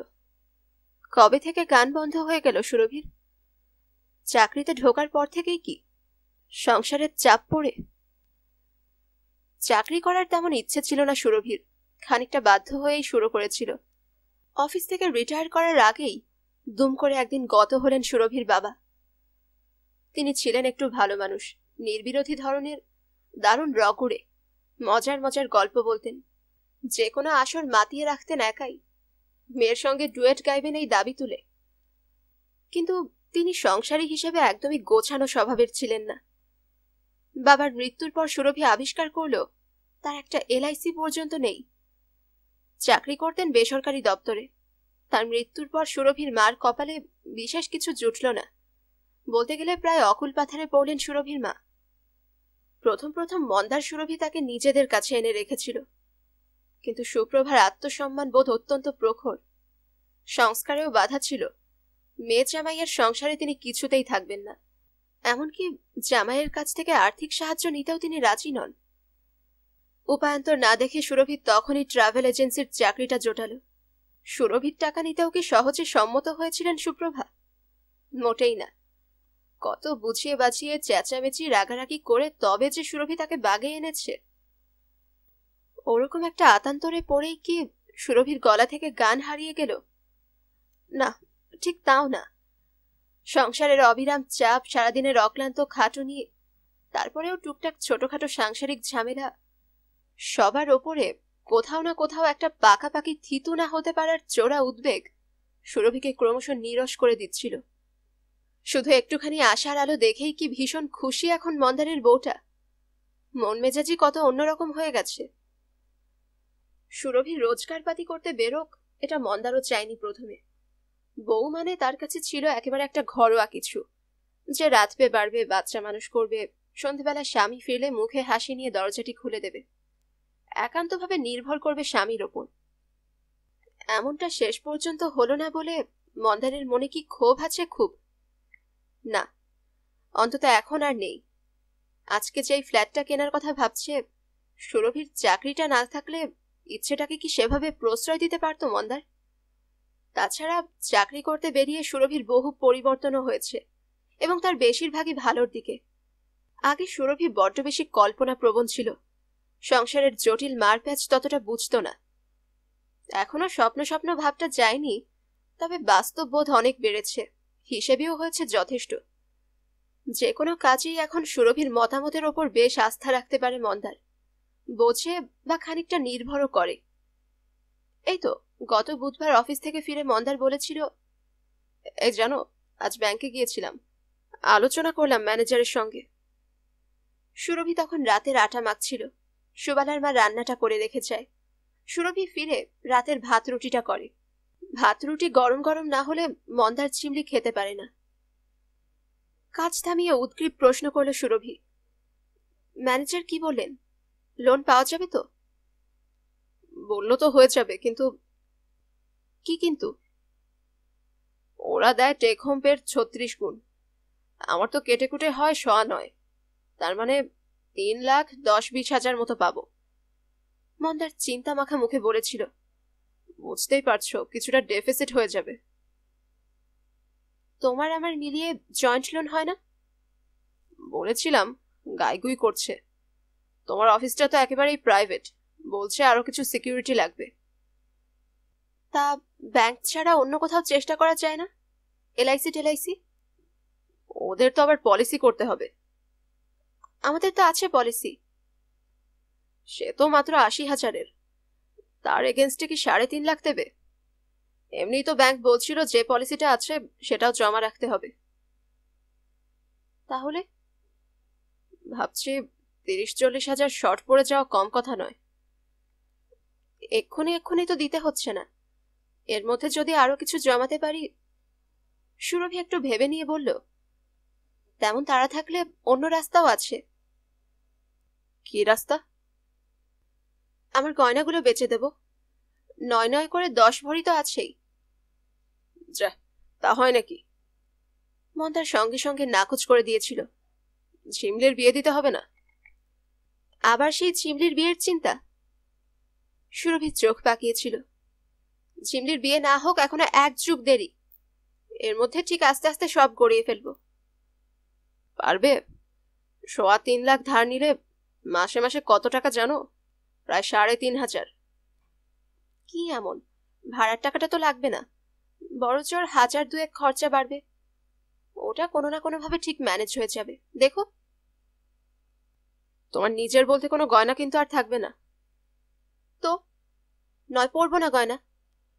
বিপদে আপদে কাজে না লাগলে গয়নার আর কি মূল্য। কি অবলীলায় যে কথাগুলো বলেছিল সুরভি। চিরকাল মন্দার শুনেছে মেয়েরা নাকি মরে গেলেও গয়না হাতছাড়া করতে চায় না। মন্দারের দিদির বিয়ের সময় জামাইবাবুদের বাড়ি থেকে 70,000 টাকা নগদ চেয়েছিল। খুবই সমস্যায় পড়েছিলেন বাবা। শেষে ধার ধর করে বহু কষ্টে জোগাড় করেছিলেন টাকাটা। মা কিন্তু সে সময় নিজের গয়না বেচতে দেননি। দিদিকে যেটুকু দেওয়ার দিয়েছেন, বাকিটা সরিয়ে রেখে দিয়েছেন আলাদা করে। মন্দারের বৌদি বা সুরভিকেও গুনে গুনে দিয়েছেন গয়না। দাদা মাঝে মাঝে ঠাট্টা করে মাকে বলে, ওই গয়না তুমি স্বর্গে নিয়ে যেও। মা শুনে হাসেন। আমি মরলে সবই তো তোদের। যতদিন আছি ততদিন আমারটা আমার থাক। মন্দারের মনে হয় মার কাছে গয়নাগুলি বুঝি এক ধরনের নিরাপত্তার প্রতীক। যদি স্বামী না থাকে, যদি ছেলেরা না দেখে, ওই গয়নাই হয়তো। সুরভির ক্ষেত্রে ব্যাপারটা আলাদা। নিজের চাকরি আছে বলেই বুঝি অকাতরে সামান্য গয়না কটা বিসর্জন দেওয়ার কথা ভাবতে পারে সুরভি। অথবা নিজের একটা মাথা গোজার ঠাঁই পাওয়ার বাসনাটায় এমন একটা নেশা আছে যার কাছে গয়নাগাটি সব তুচ্ছ হয়ে যায়। এই যে অফিস থেকে ফিরেই কাগজ কলম নিয়ে সুখী গৃহকোণের নকশা আঁকতে বসে যায় সুরভি, এটাও তো সেই নেশাই। অন্যমনস্কভাবে বাথরুম থেকে বেরিয়ে শার্ট প্যান্ট বদলে পাজামা পাঞ্জাবি পরে নিল মন্দার। আনমনেই এসে বসল সোফায়। টিভি চালিয়েছে শব্দ কমিয়ে। সোফা থেকে ক্যাবিনেটের দূরত্ব খুবই কম, চোখে লাগে বলে বড় রঙিন টিভি কিনতে দেয়নি সুরভি। ছোট্ট 14 ইঞ্চি পর্দাটায় একের পর এক চ্যানেল ঘোরাচ্ছিল মন্দার রিমোটে। একটা মজার হিন্দি সিরিয়ালে এসে থামল। সুরভি চা অমলেট এনেছে, টেবিলে কাপ প্লেটগুলো রেখে বসলো পাশে। বলল, কাল কিন্তু তোমায় একটু তাড়াতাড়ি ফিরতে হবে। অফিসের পর আড্ডা মারতে যেও না। মন্দার চামচে অমলেট কাটল। আমি বুঝি রোজ দেরি করে ফিরি? আজ তো 7টার মধ্যেই ইন করে গেলাম। কালও এসো, আমি একটু মার কাছে যাব। যেও। সুবালার মা কাল তাড়াতাড়ি চলে যাবে। তুমি না এলে ঝিমলি কিন্তু একা থাকবে। আহা, বললাম তো আসবো। সুরভি একটুক্ষণ চুপ, নিজের চা তুলে চুমুক দিচ্ছে। আলগাভাবে বলল, মাকে এবার একটা ভালো স্পেশালিস্ট দেখাতে হবে। সেই হাঁটুর ব্যথার জন্যে? হাঁটু নয়, প্রায় বলে বুক ধরফর করে, রাতে নাকি ঘুম আসে না, সারাক্ষণ মাথা জ্বালা করে। প্রেশারটা চেক করাচ্ছেন নিয়মিত? বলে তো সপ্তাহে একদিন এসে দেখে যায়। কি করে কে জানে। মার নতুন কাজের মেয়েটাও তো ন্যাদোষ টাইপ, নড়তে চড়তে পারে না। ওর ভরসায় মাকে ছেড়ে রাখতে যা টেনশন হয়। ছাড়িয়ে দাও, অন্য লোক রাখো। পেলে তো। একে জোগাড় করতেই আমার যা কাল ঘাম ছুটেছে। নিজের মতো করে দেখাশোনা করার লোক আজকাল আর কোথায় পাওয়া যায়? মন্দার মাথা নাড়ল। তোমার মাও কিন্তু যথেষ্ট অবুঝ, কিচ্ছু মানতে চান না। সেদিন তো আমি সচক্ষে দেখলাম ভাতের পাতে কাঁচা নুন খাচ্ছেন। আমি বোঝাতে গেলাম, আমাকেই তুড়ি মেরে উড়িয়ে দিলেন। কাজের লোক, ওকে আর কি সামলাবে? সে কি আর করা যাবে? না তো চিরদিনই এরকম, যা গো ধরবে তাই করবে। তার মধ্যে ধমকে ধমকে যতটা নিয়মে রাখা যায়। কালও তোমাকে আমি ফোনে কত বকলাম। তা কোন স্পেশালিস্টকে দেখাবে? কার্ডিওলজিস্ট? দেখি, কাল সময় পেলে একবার ওপাড়ার ডক্টর দাসের সঙ্গে কথা বলে আসবো। উনি তো মাকে দেখেন, যদি উনি কাউকে সাজেস্ট করে দেন। মন্দার আর কিছু বলল না, চা শেষ করে সিগারেট ধরিয়েছে। হাসির সিরিয়ালটায় থেকে থেকে কোরাসে হাসির শব্দ বেজে উঠছে, অদৃশ্য হাসি, আর পর্দার কুশীলব অবিরাম ভাড়ামো করে চলেছে। লঘু মেজাজে সিরিয়ালে মন দিল মন্দার। সুরভির চোখ রঙিন পর্দায়। মজা গিলতে গিলতে জিজ্ঞেস করলো, এই তুমি লয়ারের কাছে গিয়েছিলে? মন্দারের ঠিক মাথায় ঢুকলো না প্রশ্নটা। পাল্টা জিজ্ঞেস করলো, কোন লয়ার? কেন? বারে, তুমি তো বললে ব্যাংক ফ্ল্যাটের সাইটটার সার্চ রিপোর্ট চাই, ব্যাংকেই নাকি লয়ারের প্যানেল আছে। এখনো কি সুব্রত নন্দী আগে পেপার টেপার দিক? দিয়ে দিলেই তো পারে, আমরা তো অ্যাডভান্স করেই দিয়েছি। দেবে দেবে, আগে কর্পোরেশন থেকে প্ল্যান স্যাংশন করিয়ে আনুক, তারপর তো সার্চ অ্যাসেসমেন্ট, ওসবে বেশি সময় লাগে না, আমি খবর নিয়েছি। ভিত পুজোর আগে পেপারস পেলেই যথেষ্ট, ঝ্যাটঝ্যাট সব প্যারাফার্নিলিয়াগুলো সেরে ফেলবো। কবে নাগাদ হবে বলো তো ভিত পুজো? আন্দাজ? পুজোর আগে হবে? কি করে বলবো, পুজোর আগে হলে ভালো, নইলে পুজোর পরেই হবে। তাড়াহুড়ো করার কি আছে? তারা আছে। সুরভি টান টান। আজ অফিস যাওয়ার সময় দেখছিলাম অবিনাশবাবু তোমাদের ওই বিশু দালালের সঙ্গে কথা বলছে। তো হঠাৎ বাড়ির দালালের সঙ্গে কথা বলবে কেন? নির্ঘাত কোনো মতলব ভাবছে। তুমি বড় মুখ করে বলে এসেছো বাড়ি ছাড়ছো, তাই হয়তো ভাড়াটে খোঁজা শুরু করে দিল। তুত, অন্য কোনো কারণে কথা বলতে পারে। কিন্তু যদি বলে? বলুক, আমরা না ছাড়লে ভাড়াটে বসাবে কোথায়? কিচ্ছু বলা যায় না, লোক তো সুবিধার নয়, হয়তো আরো ডিস্টার্ব করা শুরু করে দেবে, হয়তো যখন তখন লোক ডেকে এনে ঘর দেখাবে, বলবে আপনারা তো চলে যাচ্ছেনই। ইল্লি রে মামদোবাজি, অবিনাশ হালদার চাইলেই যাকে তাকে বাড়ি দেখতে দেব, ঘাড় ধরে বার করে দেব। সুরভি তবু পুরোপুরি আশ্বস্ত হলো না। ঈষৎ উদ্বিগ্ন গলায় বলল, আমার একটা কথা শুনবে? কি কথা? সুব্রত বাবুকে বলে দাও, আমরা কিন্তু বাড়ি পুরো কমপ্লিট হওয়া অব্দি অপেক্ষা করতে পারবো না। ঘরগুলো মোটামুটি তৈরি হয়ে গেলেই পজিশন নিয়ে নেব। টুকটাক কাজ যা বাকি থাকবে তা পরে না হয়, ধীরে সুস্থে। এটা তো মন্দারেরও মনের কথা। অবিনাশ হালদারের মতো একটা বিশ্রী আপদকে মাথায় নিয়ে কোন ভদ্রলোক আর বাস করতে চায়? তাছাড়া বাড়ি ভাড়া আর লোনের টাকা একসঙ্গে ডাবল খরচ মন্দার গুনবেই বা কেন? বর্ষাকাল এবার বেশ অনেকদিন ধরে চলল।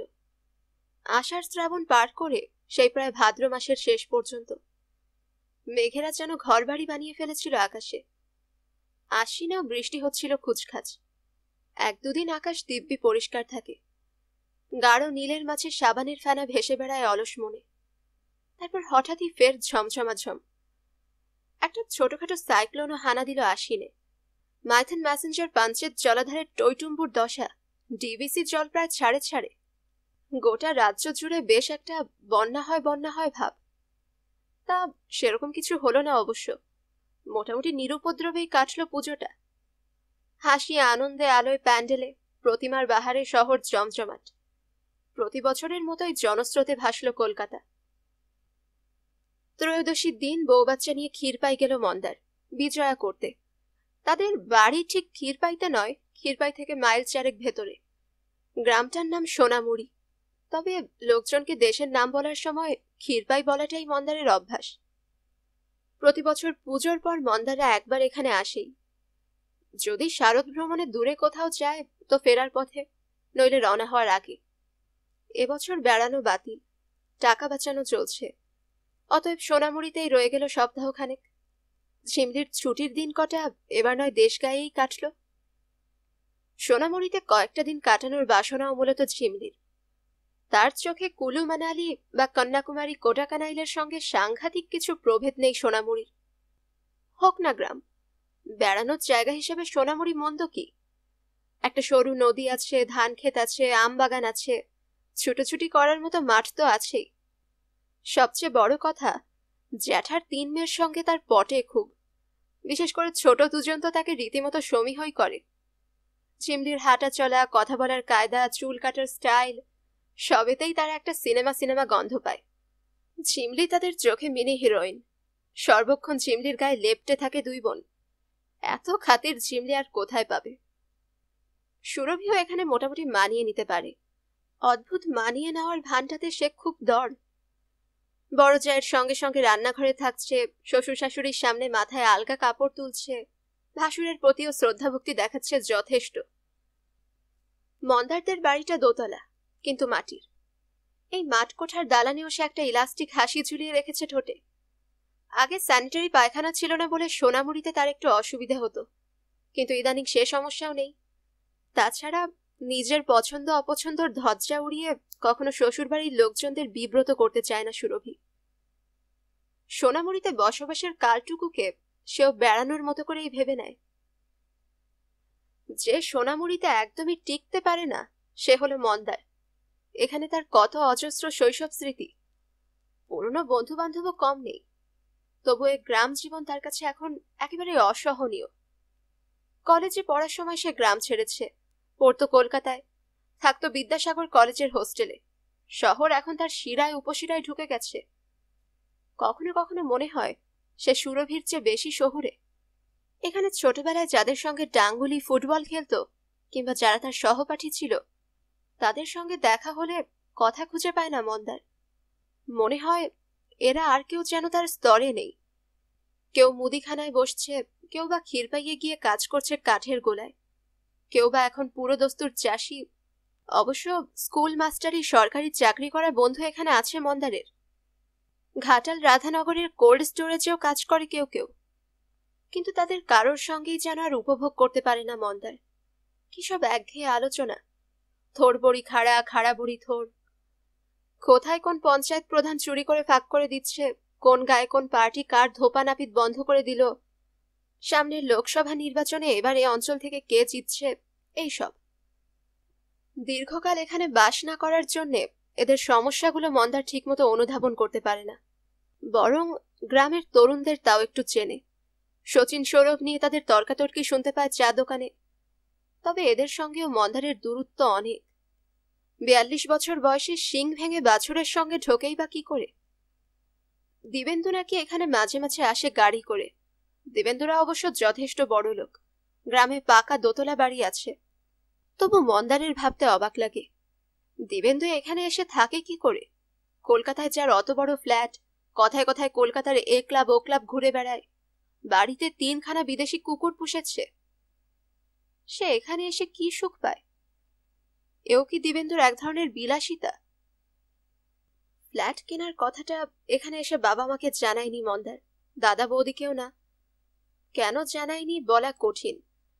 দেশে সে আর ফিরবে না সবাই জানে। এই মাঠকোঠার প্রতি তার কোনো আকর্ষণ নেই, এও সকলের জানা।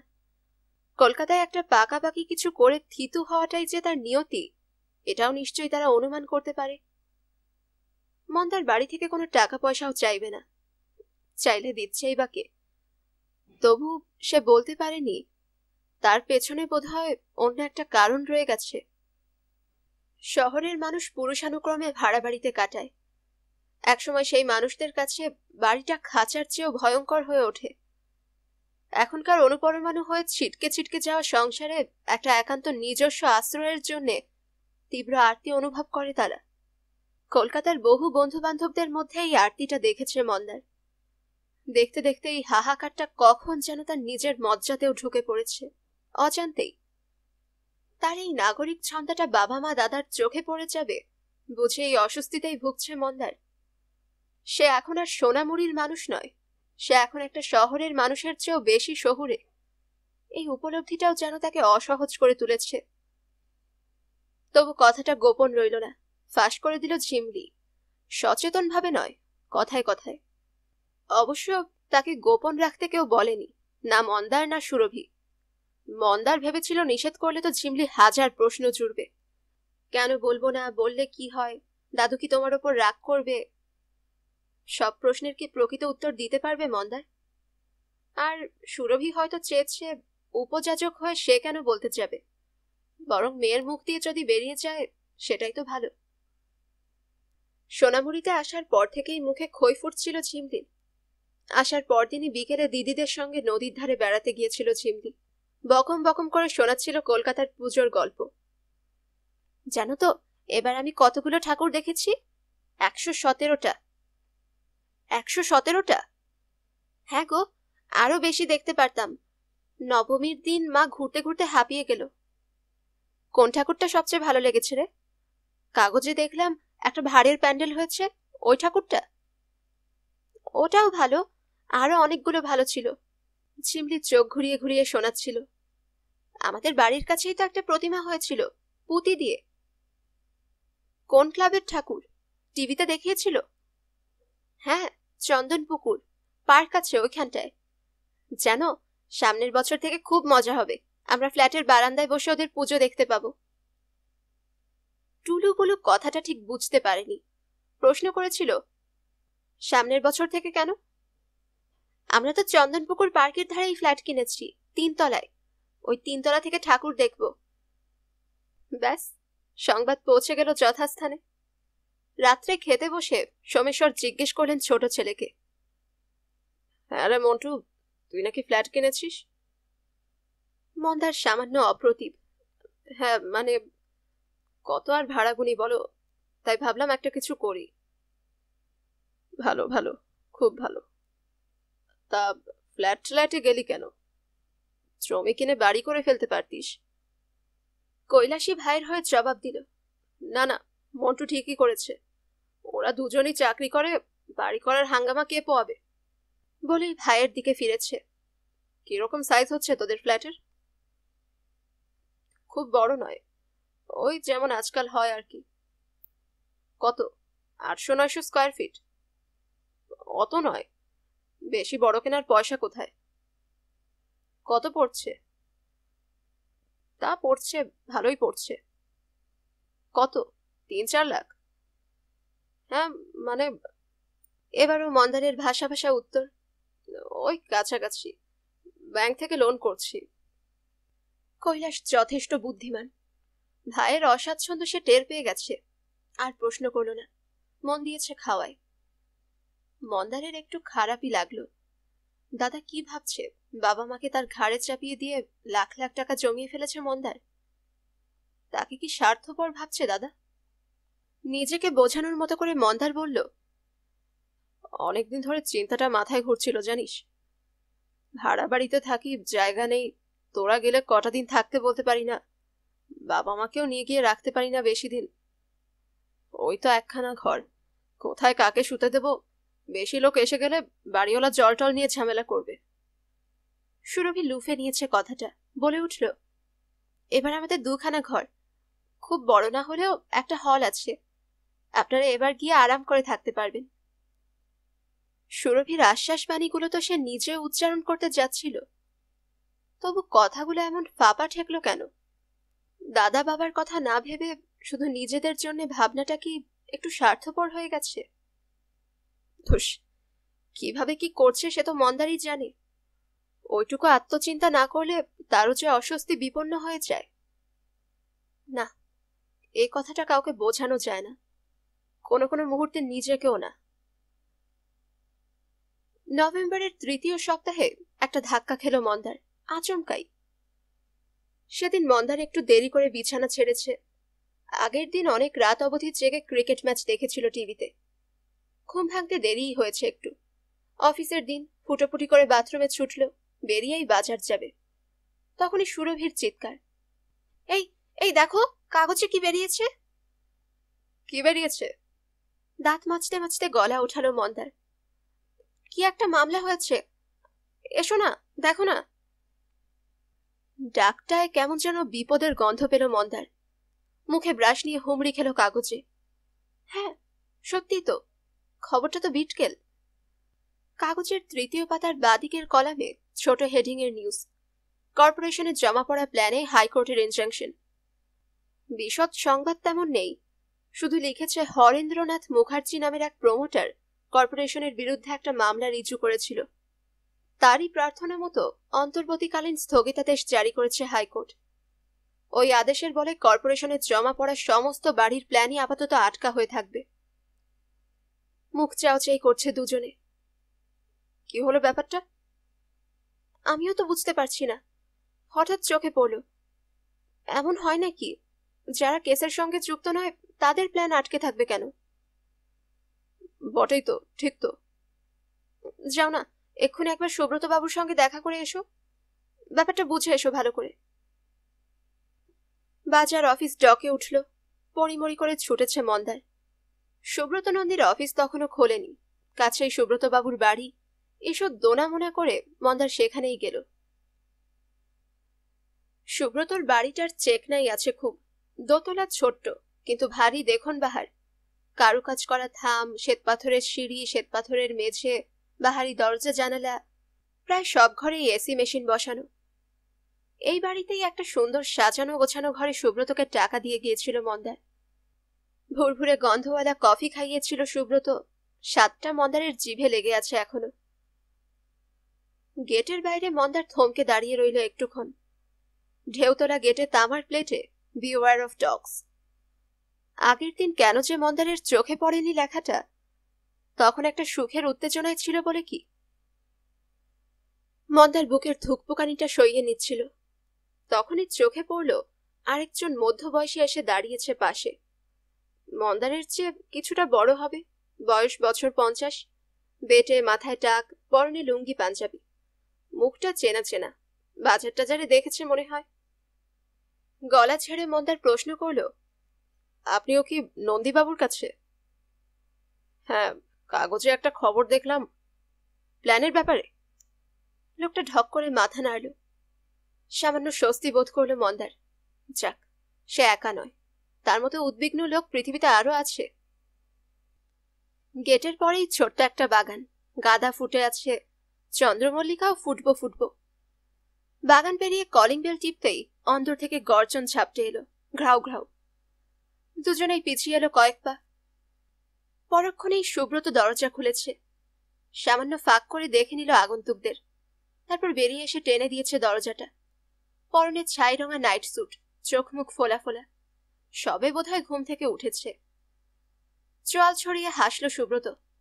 আরে কি খবর, সকাল সকাল আপনারা? ভদ্রলোক হাত কচলালো। একটা নিউজ পড়লাম কাগজে। কি বলুন তো? মন্দার বলল, কর্পোরেশনে সব প্ল্যানের ফাইল নাকি। ও কিছু নয়। ছোট্ট হাই তুলল সুব্রত। মিটে যাবে। সমস্যাটাকে সুব্রত পাত্তা দিল না বলে খুশি হলো মন্দার, তার মানে সত্যিই তেমন কিছু সিরিয়াস ব্যাপার নয়। তবু আরো নিশ্চিন্ত হতে জিজ্ঞেস করলো, কেসটা ঠিক কি নিয়ে হয়েছে বলুন তো? বললাম তো কিছু না, ডোন্ট ওয়ারি। জানেন তো কর্পোরেশনের হাল, ব্যাটারা সবসময় আমাদের হ্যারাস করার চেষ্টা করে। ওই ভদ্রলোক মানে হরেন্দা প্রকাণ্ড একটা প্রজেক্ট করছে বাইপাস কানেক্টরে, 8খানা building, community hall, children's park, কোটি টাকার কাজ। কর্পোরেশন হরেন্দার প্ল্যানটাকে নিয়ে নখরা ছকরা করছিল, দিয়েছেন হরেন্দা মামলা ঠুকে, নে এবার বোঝ ঠেলা, দেখ কার সঙ্গে লাগতে এসেছিস। ভদ্রলোক পাশ থেকে মিনমিন করে বলল, কিন্তু আমাদের কাজগুলো পিছিয়ে গেল তো। যাক না, তবু একটা ফয়সালা তো হোক। কর্পোরেশনের এই অত্যাচারগুলো তো বন্ধ হওয়া দরকার, তাই না? হরেন্দা কেসটা জিতলে আপনাদেরও অনেক লাভ হবে। এখন কর্পোরেশনের নিয়মে আমাদের প্রায় অর্ধেকটা জমি ছেড়ে দিতে হচ্ছে, সেই বাদ দেওয়া জমির দামটাও তো আপনাদের ঘাড়েই চেপে যাচ্ছে। আমরা যদি এফএআর বেশি পাই, আপনাদের ফ্ল্যাটগুলোও বড় হবে, দামও কম পড়বে। তাই নাকি? তাহলে তো ভালোই হয়। মেঘ কেটে গিয়ে মন্দারের মুখ উজ্জ্বল হয়েছে। তার মানে আমরাও তাহলে এফেক্টটা পাচ্ছি। ফয়সালা ফেভারে এলে নিশ্চয়ই পাবেন। কর্পোরেশনকে আইন অ্যামেন্ড করতে হবে। সুব্রত বড়া ভয়দানের ভঙ্গিতে হাসল। যান যান, নিশ্চিন্তে বাড়িতে গিয়ে নাকে তেল দিয়ে ঘুমন, মামলা মিটলেই আপনাদের কাজ স্টার্ট করে দেব। ভদ্রলোক জিজ্ঞেস করল, পহেলা বৈশাখের মধ্যে হবে? হ্যাঁ হ্যাঁ, না হওয়ার কি আছে। সুব্রতর হাসিতে ধূর্ততা এসেছে এবার। চোখ টিপে বলল, প্ল্যান আটকে থাকলে তো কর্পোরেশনেরই লস, বাবুদের পেটে হাত পড়ে যাবে না? আমাদেরও ইন্টারেস্ট আছে। এই তো আমারই তো কতগুলো কাজ আটকে গেল, ভেবেছিলাম আপনাদেরটা শেষ করে লেক গার্ডেন্সের প্রজেক্টে হাত দেব। ওদিকে গড়িয়াতেও একটা কথা চলছে, দেরি হলে তো আমাদেরও ব্যবসা চৌপাট। চিন্তামুক্ত হয়ে বাড়ি ফিরে এলো মন্দার। সব শুনে সুরভির মুখেও হাসি ফুটেছে। একদিক দিয়ে ভালোই হলো বলো, আমরাও এর মধ্যে আরো কিছু টাকা জমিয়ে ফেলতে পারবো। মন্দার বলল, হ্যাঁ, তুমি আরো সময় পেলে, এখন আরো কিছু প্রাণ ভরে ফ্ল্যাটের ছবি আঁকো। শীত গিয়ে বসন্ত এলো, চলেও গেল। একে একে পেরিয়ে গেল গ্রীষ্ম, বর্ষা, শরৎ। মন্দার আর সুরভির ফ্ল্যাটের প্ল্যান যে তিমিরে ছিল সেই তিমিরেই। এখনো মামলার কোনো মীমাংসা হলো না। রোজ সকালে খবরের কাগজ খুলেই প্রথমে আইন আদালতের পাতা দেখে মন্দার সুরভি। আশ্চর্য, প্রতিদিন কত মামলার রায় বেরোয়, ধর্ষণের, খুনের, ডাকাতির, বধূ নির্যাতনের, কিন্তু বাড়ির মামলার রায় কোথাও নেই। এই পৃথিবীর কোনো এক কোণে কোনো অকিঞ্চিতকর সুরভি মন্দারের একটা স্বপ্ন থমকে গেছে, তা নিয়ে কারোরই কোনো মাথা ব্যথা নেই দুনিয়ায়। আজকাল প্রায় প্রতি রবিবারেই সুব্রত নন্দীর অফিসে ছোটে মন্দার। এটাও এখন মন্দারের একটা নিত্যকর্ম হয়ে দাঁড়িয়েছে। লাভ কিছুই হয় না, শুধু গিয়ে শুকনো মুখে বসে থাকা। সুব্রত নন্দীরও আগের হাসিটা আর নেই, ইদানিং তাকেও বড্ড গম্ভীর দেখায়। মন্দার তাকে বেশি প্রশ্ন করার সাহস পায় না। মন্দারের যদি টাকা আটকে থাকে হাজারে, তো সুব্রতর আছে লাখে। বিপন্ন মানুষকে আরো বিব্রত করা কি মন্দারের মতো ভদ্রলোকের শোভা পায়? মন্দার অফিসে অনেক আলোচনা করেছে মামলাটা নিয়ে। এক একজন এক এক মন্তব্য করে, শুনে যায় মন্দার। একদিন বীরেন সরকার বলল, বাড়ি টাড়ি করতে পারার সঙ্গে ভাগ্যের নাকি একটা যোগাযোগ আছে। প্রমোটারকে টাকা দেওয়ার আগে মন্দারের তিথি নক্ষত্র বিচার করে নেওয়া উচিত ছিল। জয়ন্ত ব্যানার্জি একদিন পরামর্শ দিল গোমেদ বা পোখরাজ ধারণ করতে, ওতে নাকি গৃহ সমস্যার চটজলদি সমাধান হয়ে যায়। পাথর চালা কপাল নাকি পাথরেই খুলবে। সুভাষ মিত্রের মন্তব্য, এ মামলা হলো গিয়ে কর্পোরেশন আর প্রমোটারদের দর কষাকষির মামলা। দেনা পাওনার একটা মন মতো ব্যবস্থা হলেই এ মামলার নাকি আপোষে নিষ্পত্তি হয়ে যেতে পারে। তেমন কিছু হলেও হয়ে যাক না, হচ্ছে কই? মাঝখান থেকে মন্দারের দিনগুলো একেবারে ফালতু ফালতু চলে গেল। সুরভি ভেবেছিল এই সময়টায় কিছু টাকা জমে যাবে। হা হতোষ্মি, একটা পয়সাও জমানো গেল না, উল্টো বেরিয়ে গেল হাত থেকে। কত দিক থেকে যে খরচ বাড়ে সংসারের। শীতের শেষে দুম করে একদিন বাথরুমে আছাড় খেয়ে পড়লেন সুরভির মা। বেশ খানিকক্ষণ অজ্ঞান হয়েছিলেন। ভীষণ ভয় পেয়ে গিয়েছিল সুরভি। Cerebral attack. ভালো নার্সিংহোমে ভর্তি করা হলো সুপ্রভাকে। স্ক্যান হলো জলদি জলদি। খারাপ কিছু পাওয়া গেল না বটে, তবে জলের মতো টাকা তো বেরিয়ে গেল। আরো আছে, হঠাৎ করে শ্রাবণে বিয়ে ঠিক হলো মিলুর, মন্দারের বড় ভাইজির। ফ্ল্যাট বুক করেছি, টাকা জমাতে হবে, এই অজুহাতে তো হাত উল্টে দেওয়া যায় না। আবার নেই বলার মুখও নেই। বড় মুখ করে ফ্ল্যাট কিনছি বলে আসার পর হাত উল্টানো শোভাও পায় না। সঞ্চয়ের ভাড়ার শূন্য বললেও লোকে অন্য মানে করতে পারে। অতএব উপায় প্রভিডেন্ট ফান্ড থেকে লোন। মন্দারের মাইনে থেকে এখন মাসে মাসে 600 টাকা কাটা চলছে। ঝিমলি 8-এ ওঠার পর 2টো টিউটর রাখতেই হলো। তারাও প্রতি মাসে নিয়ে যাচ্ছে 1000 মতো। নিজেদের ঘর বানাতে গিয়ে মেয়ের ভবিষ্যৎ তো আর অন্ধকার করে দেওয়া যায় না। সুরভি মাঝে মাঝে দীর্ঘশ্বাস ফেলে, বলে, আমাদের কপালটাই খারাপ। সাধার সাধ্যের মাঝে ফারাক সামলাতে সামলাতেই জীবনটা কাটলো। মন্দার বলে, যা বলেছ, ভাবি এক হয় আরেক। একদিনও তো নিজের ফ্ল্যাটে ঢুকে যাওয়ার কথা, তা নয়, এখনো সেই ভাড়া বাড়িতেই পড়ছি। অবিনাশ গিন্নি তো খুব হাসাহাসি করছে। পাড়ায় বলে বেড়াচ্ছে আমরা নাকি ফ্ল্যাট কিছুই বুক করিনি, সব ভাওতা। আমরা নাকি চাল মেরেছি। উপায় কি? হাতি যখন পাকে পড়েছে, চামচিকের লাথি খেতেই হবে। মাঝখান থেকে 65,000 টাকা লোকটার গব্বায় ঢুকে বসে রইল। কত কষ্টের টাকা। আমাদের অফিসের রিনাদি তো বলে, দেখ, ও বাড়ি হয়তো আর হবে না, তোরা বরং ও টাকা তুলে নিয়ে অন্য কোথাও চেষ্টা কর। বলছো নেব তুলে? থাক, আর কদিন দেখি। তাই এই কদিন করেই গড়িয়ে যায় সময় একইভাবে, ওঠানামা নেই, নিস্তরঙ্গ। একমাত্র যা বেড়ে চলেছে তাহলে মন্দার সুরভির দুশ্চিন্তা। মন্দারের ঘুম পাতলা হয়ে গেছে। সারা রাত ছেঁড়া ছেঁড়া স্বপ্ন দেখে মন্দার। স্বপ্ন নয়, এলোমেলো কিছু ছবি, হতাশার। তার মধ্যেই হঠাৎ জেগে উঠে টের পায় সুরভিও এপাশ ওপাশ করছে 4 হাত দূরের বিছানায়। অফিস থেকে ফেরার পথে মন্দার একদিন চন্দনপুরের পার্কের সামনে গিয়ে দাঁড়ায়। একদৃষ্টে তাকিয়ে থাকে জীর্ণ বাড়িটার দিকে, নেশাচ্ছন্নের মতো। চতুর্দিকে প্রচুর ফ্ল্যাট উঠেছে। রংচঙে সব বাড়িগুলোর মধ্যে ভাঙাচোরা প্রাচীন ওই বাড়িখানা কি বিশ্রী রকমের বেমানান, নিউজ, ভিখিরির মতো দশা। তবু কখনো কখনো বড় দাম্ভিক মনে হয় বাড়িটাকে। মন্দারকে দেখে বাড়িটা যেন হেসে ওঠে খলখল। দাঁত বার করা মুখে ভেঙচি কাটে। শখের বলিহারি যাই, ভাঙবি আমায়? দখল নিবি? রাগে গা পিত্তি জ্বলে ওঠে মন্দারের। ফস করে সিগারেট ধরায় প্রবীণার মুখের ওপর। চোয়াল শক্ত করে বলে, নেবই তো, মামলায় জিতে গেলেই নেব, রায় বেরোলেই নেব, ওটা এখন আমার জায়গা। নিজের কানেই কেমন শূন্য গর্ভ শোনায় কথাগুলো।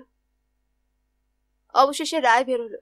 মন্দার নয়, সুরভিও নয়, ঝিমলির চোখে পড়েছে খবরটা। শীতের সকাল। মন্দার বাজার থেকে ফিরে তাড়াতাড়ি দাড়ি কামিয়ে নিচ্ছিল। লেপ ছেড়ে উঠতে দেরি হয়েছে আজ, 8:45 বেজে গেছে। আধ ঘন্টার মধ্যে অফিসের জন্য বেরোতে না পারলে লাল ঢেড়া পড়ে যাবে।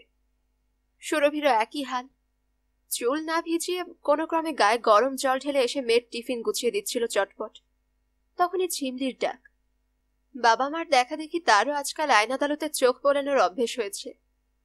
মন্দার সুরভির উদ্বেগ বুঝি চারিয়েছে তার মধ্যেও।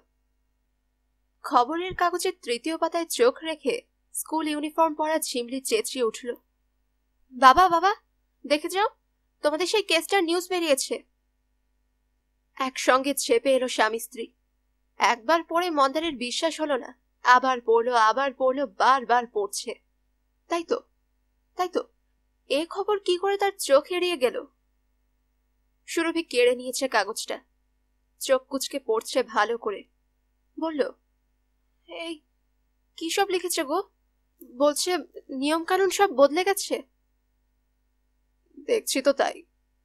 আবার মনে হয় নতুন করে প্ল্যান জমা দিতে হবে প্রমোটারদের। তার মানে আবার দেরি? আর দেরি হবে না, প্ল্যান বানাতে আর কদিন। সুব্রত নন্দীর ভালো হোল্ড আছে, ঝটপট পাশ করিয়ে আনবে। তার মানে আর আগের মতো থাকবে না? না থাকলেই বা কি, একটা তো হবে, নতুন ধরনের হবে। হয়তো দেখলে এই প্ল্যানটা আরো বেটার হলো। ঝিমলি বাবা মার খুশি লক্ষ্য করছিল। ফিক করে হেসে বলল, ভালোই তো মা, তুমি নতুন করে আরো অনেক ছবি আঁকতে পারবে। মন্দার চোখ টিপল। কাগজ আছে বাড়িতে আর, না এনে দেবো? ঠাট্টা রাখো। অফিসে যাওয়ার পথে একবার সুব্রত বাবুর অফিস থেকে ঘুরে যেও। এখন কি করে হবে, বিকেলে যাব, ফেরার পথে। খুশিটাকে সঙ্গে নিয়ে 3 জনে বেরিয়ে পড়ল হুটোপুটি করে। ঝিমলি এখন অনেক সাব্যস্ত হয়ে গেছে, তাকে আর স্কুলে পৌঁছে দিতে হয় না। সে নাচতে নাচতে নিজের রাস্তায় চলে যায়। মন্দার সুরভিও সোজা বাস স্ট্যান্ড। অফিসে আজ 3টা ভারী মধুর কাটল মন্দারের। জনে জনে শোনাচ্ছে আজকের সমাচারটা, আলোচনা করছে। দুঃখের খবর তাও নিজের মধ্যে চেপে রাখা যায়। সুসংবাদ একা একা উপভোগ করা বেজায় কঠিন কাজ। অফিসের কেউ কেউ নজর করেছে খবরটা। বীরেন সরকার তো নিজের চেয়ারে বসার আগেই মন্দারের টেবিলে ঘুরে গেল। যাক, পাড়া তাহলে কাটলো। কালীঘাটে আজই একটা পুজো চড়িয়ে দেবেন মশাই। তথাগত এসে বলল, এবার কিন্তু তোকে খুব ছোটাছুটি করতে হবে, পারলে কালী ব্যাংকে গিয়ে ম্যানেজারের সঙ্গে একবার কথা বলে আয়। মন্দার হেসে বলল, দাঁড়া, আগে কাগজপত্র সব হাতে পাই।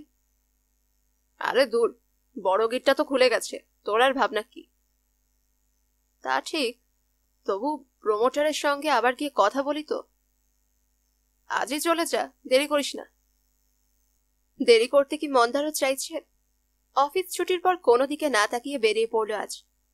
আগেও বেরোতে পারত, তবে সন্ধে না হলে সুব্রতকে কি অফিসে পাওয়া যাবে? তেমন হলে নয় বাড়িতেই যাবে মন্দার। শীতের বেলা, বিকেল ফুরলেই ঝুপ করে আধার নেমে আসে। খুচরো খাচরা জ্যাম পেরিয়ে মন্দার যখন পাড়ায় পৌঁছল, সন্ধে তখন রীতিমতো গাঢ়। সুব্রত অফিসেই ছিল, একাই। পুরোপুরি একা নয়, সঙ্গে 2 অ্যালসেশিয়ান পাশে রয়েছে। অফিসে এলে বাড়ি থেকে কুকুর দুটোকে নিয়ে আসে সুব্রত। মন্দারকে দেখে সুব্রতর সহাস্য আপ্যায়ন। আরে আসুন আসুন, এত দেরি করেছে? সবাই তো সকালে ঘুরে গেছে। না মানে সকালে তাড়াহুড়োয় ছিলাম। মন্দার লজ্জা লজ্জা মুখে হাসল। এই তো মুখের রং পাল্টাচ্ছে। আরে মশাই, আমিও কি চাই আপনাদের দেরি হোক? বলতে বলতে সিগারেটের প্যাকেটে হাত বাড়িয়ে দিল সুব্রত। নিন, আজ আমার ব্র্যান্ড খান। মন্দার সিগারেট ধরিয়ে ধোয়া ছাড়ল। তৃপ্ত মুখে বলল, কাজ শুরু হতে তাহলে আর কতদিন? ম্যাক্সিমাম 1-1.5 মাস। আজই তো আর্কিটেক্টকে ধরিয়ে দিয়েছি। সুব্রত লম্বা টান দিল সিগারেটে। তবে এফে আর তেমন বাড়ল না মশাই, হরে তরে প্রায় একই রকম। তাই? হ্যাঁ, পেছনের 10 ফুট সেই ছাড়তেই হবে। দুদিকে 4-4, সামনে 6। ও, 2-1টা মাইনর অ্যাডভান্টেজ দিয়েছে, তবে সে বলার মতো কিছু নয়। তার মানে আমাদের ফ্ল্যাটের সাইজ একই রইল? অলমোস্ট। ওই বড়জোর 5-10 স্কোয়ার ফিটের হেরফের হতে পারে। সুব্রত হেলান দিল ঘুরন চেয়ারে। ওফ, যা খেচা করাটা গেল। বিজনেস বসে গেছে। পার্মানেন্ট স্টাফদের শুধু মুখ দেখে বেতন দিতে হচ্ছে। মন্দার বলল, আমারও তো মশাই খুব বুড়া হাল। বাড়িওয়ালা তো লাইফ হেল করে দিচ্ছে। ভাড়া বাড়িতে মানুষকে এখন মাথা নিচু করে থাকতে হয়। বাড়িওয়ালারাই বা কি করবে বলুন? সুব্রতর স্বরে হঠাৎ বিশ্বজ্ঞানী ভাব। যা দিনকাল পড়েছে, জিনিসপত্রের দাম লাফিয়ে লাফিয়ে বাড়ছে। এই দেখুন না, 1.5 বছরে ইট লোহার দাম কোত্থেকে কোথায় গিয়ে দাঁড়ালো। হাজারে প্রায় 600 টাকা করে দাম বেড়েছে ইটের। সিমেন্ট বস্তা পিছু 18 টাকা। মন্দার মাথা তোলালো। টমেটোর দামই এবছর 10 টাকার নিচে নামলো না। তাহলেই বুঝুন। চেপে চেপে অ্যাশট্রেতে সিগারেট নেভাচ্ছে সুব্রত। একেই 1.5 বছরের লস, তার উপরে ইনফ্লেশনের প্রেসার। আমিও কি আর আপনাদের আগের দামে ফ্ল্যাট দিতে পারবো? মন্দার কথাটা ঠিক বুঝতে পারল না। ভ্যাবাচাকা খাওয়া মুখে বলল, মানে মানে সামান্য কিছু এসকেলেশন তো করতেই হবে মশাই। 1000-এর নিচে আর পারবো বলে মনে হয় না। 1000 টাকা স্কোয়ার ফিট? বেশি বলিনি। বিশ্বাস না হয় খবর নিয়ে দেখুন এখন এই অঞ্চলে কি রেট চলছে। তবে হ্যাঁ, আপনাদের কথা আলাদা। আপনারা একদিন ধরে আমায় অ্যাডভান্স দিয়ে রেখেছেন। তাছাড়া বৌদিকেও আমি কথা দিয়েছিলাম, শুধু বৌদির জন্যই আপনাদের রেট 25 টাকা কম থাকবে। অর্থাৎ 975 করে। স্কোয়ার ফিটে 125 টাকা বাড়বে? তার মানে মোট বাড়বে প্রায় 1 লাখ। ব্যাংক থেকে তো কিছুতেই 3.5 লাখের বেশি পাওয়া যাবে না। বাকি 4 লাখ আসবে কোত্থেকে? না না, 3,35,000। 65 তো দেওয়াই আছে। তবু অত টাকা। সুব্রত কাগজে কলমে কি যেন হিসেব করছে দ্রুত। কাগজটা বাড়িয়ে দিয়ে বলল, মোটামুটি ভাবে আপনার পড়বে 7 লাখ প্লাস। আপনাদের জন্য আমি আরো কম করব, পুরো 7 লাখই দেবেন। মন্দারের গলা শুকিয়ে আসছিল। ফ্যাসফ্যাসে গলায় বলল, এরপর তো রেজিস্ট্রেশন ফি আছে। ওটা আর কত পড়বে? আপনার সঙ্গে তো কথা হয়েছিল 60-40-তে কাজ করব। 60 হোয়াইট, 40 ব্ল্যাক। তার মানে রেজিস্ট্রেশন পড়বে আপনার মাত্র 30-35 হাজার টাকা। ওই ধরুন সব মিলিয়ে 7.5 লাখ। হ্যাঁ, কথা ওই রকমই খানিকটা হয়েছিল বটে। 6,10,15 মতন দাম পড়ার কথা ছিল। বলেছিল সাদায় দাম দেখাবে 3,65,000। রেজিস্ট্রি মিলিয়ে 6.5-এর মধ্যে তখন অবশ্যই কুলিয়ে যেত। ব্যাংক থেকে 3.5, বাকি 3 মন্দার সুরভি ভাগাভাগি করে। 65 তো দেওয়াই আছে। বাকি ছিল 2,30-35। সুরভির গয়না বেচে 1,030-35। সুরভি অফিসে 50,000 টাকা অ্যাডভান্সের কথা বলে রেখেছিল। ফেজে ফেজে টাকা দেওয়ার সময় কিছুটা জমে যেত, দরকার হলে বন্ধু বান্ধবের কাছ থেকে ধার নিয়ে নিত। এভাবেই মোটামুটি হিসাবটা ছকে রেখেছিল মন্দার। কিন্তু এখন তো কিচ্ছু মিলছে না। ওই টাকাটা জোটাতেই কাল ঘাম ছুটে যেত, তার উপর আরো 1 লাখ। মন্দার প্রায় আর্তনাদ করে উঠল, পারবো না মশাই। কি পারবেন না? এত টাকা কোথায় পাবো? কত শর্ট পড়ছে? অনেক অনেক, অন্তত লাখখানেক। কেন, ব্যাংক থেকে লোন নিচ্ছেন না? আরে মশাই, সব হিসেব করেই বলছি তো। ও। সুব্রত ডান দিকের অ্যালসেশিয়ানটার মাথায় আলগা হাত বুলিয়ে নিল। তা 1 লাখ আর এমন কি, আমার কাছ থেকে নিয়ে নিন, ইন্টারেস্ট বেশি নেব না। এমনি আমার রেট মান্থলি 2.5%, একেবারে সাহেবের রেট, ওই ক্রেডিট কার্ড ফার্ডে যা চলে আর কি। তবে আপনার আর বৌদির জন্য আমার কনসেশনাল রেট 2% পার মান্থ, অর্থাৎ মাসে 2,000, সঙ্গে মূল শোধ করাও আছে, তার উপর ব্যাংক লোন, পিএফ লোন এবং সুরভির ধার। মন্দারকে তো উলঙ্গ হয়ে ঘুরতে হবে রাস্তায়, সুরভিকে বেরিয়ে পড়তে হবে বাটি নিয়ে। মন্দার কাঁপা কাঁপা গলায় বলল, কিন্তু আপনার সঙ্গে তো এরকম কথা ছিল না সুব্রত বাবু। আপনি বলেছিলেন আপনি অন্য প্রমোটারদের মতো নন, এসকেলেশন করবেন না। আরে মশাই, কথা তো অনেক কিছুই ছিল না। সুব্রত নির্বিকার। এই যে আমার প্রজেক্টটা 1.5 বছর পিছিয়ে গেল ফর নাথিং, তার জন্য কে দায়ী? আমরা? কেউ দায়ী নয় মন্দারবাবু, দায়ী আমাদের কপাল। আর আপনার? সুব্রত মুচকি মুচকি হাসছে। আজই তো সকাল থেকে কতজন এসে ঘুরে গেল, আপনাদের ওই 3 তলার ফ্ল্যাটটার জন্য কি ঝোলাঝুলি, টাকার থলি নিয়ে ঘুরছে, 1000 করে দেবে বলে পা বাড়িয়ে আছে। স্রেফ আপনার আর বৌদির কথা ভেবেই আমি রাজি হইনি। আমি তো আমার প্রপোজাল দিয়ে দিলাম, এবার আপনারা ভাবুন আপনারা কি করবেন। দেখি, ভাবি। দেরি করবেন না। সুব্রতর হাসি চওড়া হলো। শুভস্য শীঘ্রম, অশুভস্য কালহরং।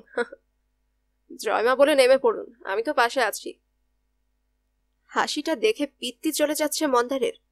ইচ্ছে করছে লোকটার মুখে টেনে একটা ঘুষি চালিয়ে দেয়, কলার চেপে ধরতে লোকটার। আগাম টাকা হজম করে এখন মামদোবাজি। কিছুই করতে পারল না মন্দার, অবসন্ন পায়ে উঠে দাঁড়িয়েছে, নিস্তেজ গলায় বলল, চলি। সুরভি পুরোপুরি গুম মেরে গেছে, বাড়িও এখন অস্বাভাবিক রকমের থমথমে। ঝিমলি পর্যন্ত কোনো শব্দ করছে না, বই মুখে খাটে বসে আছে চুপচাপ। দেখেই বোঝা যায় পড়ছে না ঝিমলি, তার বিষণ্ণ চোখ স্থির হয়ে আছে অক্ষরে। মন্দার সোফায় শরীর ছড়িয়ে দিয়েছে, হাতের পিঠে ঢেকে রেখেছে চোখ। নীরবে রাতের রুটি বানালো সুরভি, নীরবে নৈশভোজ সারল 3 জনে। খেতে বসেছে। ঝিমলির একটা ফোন এলো, বান্ধবীর।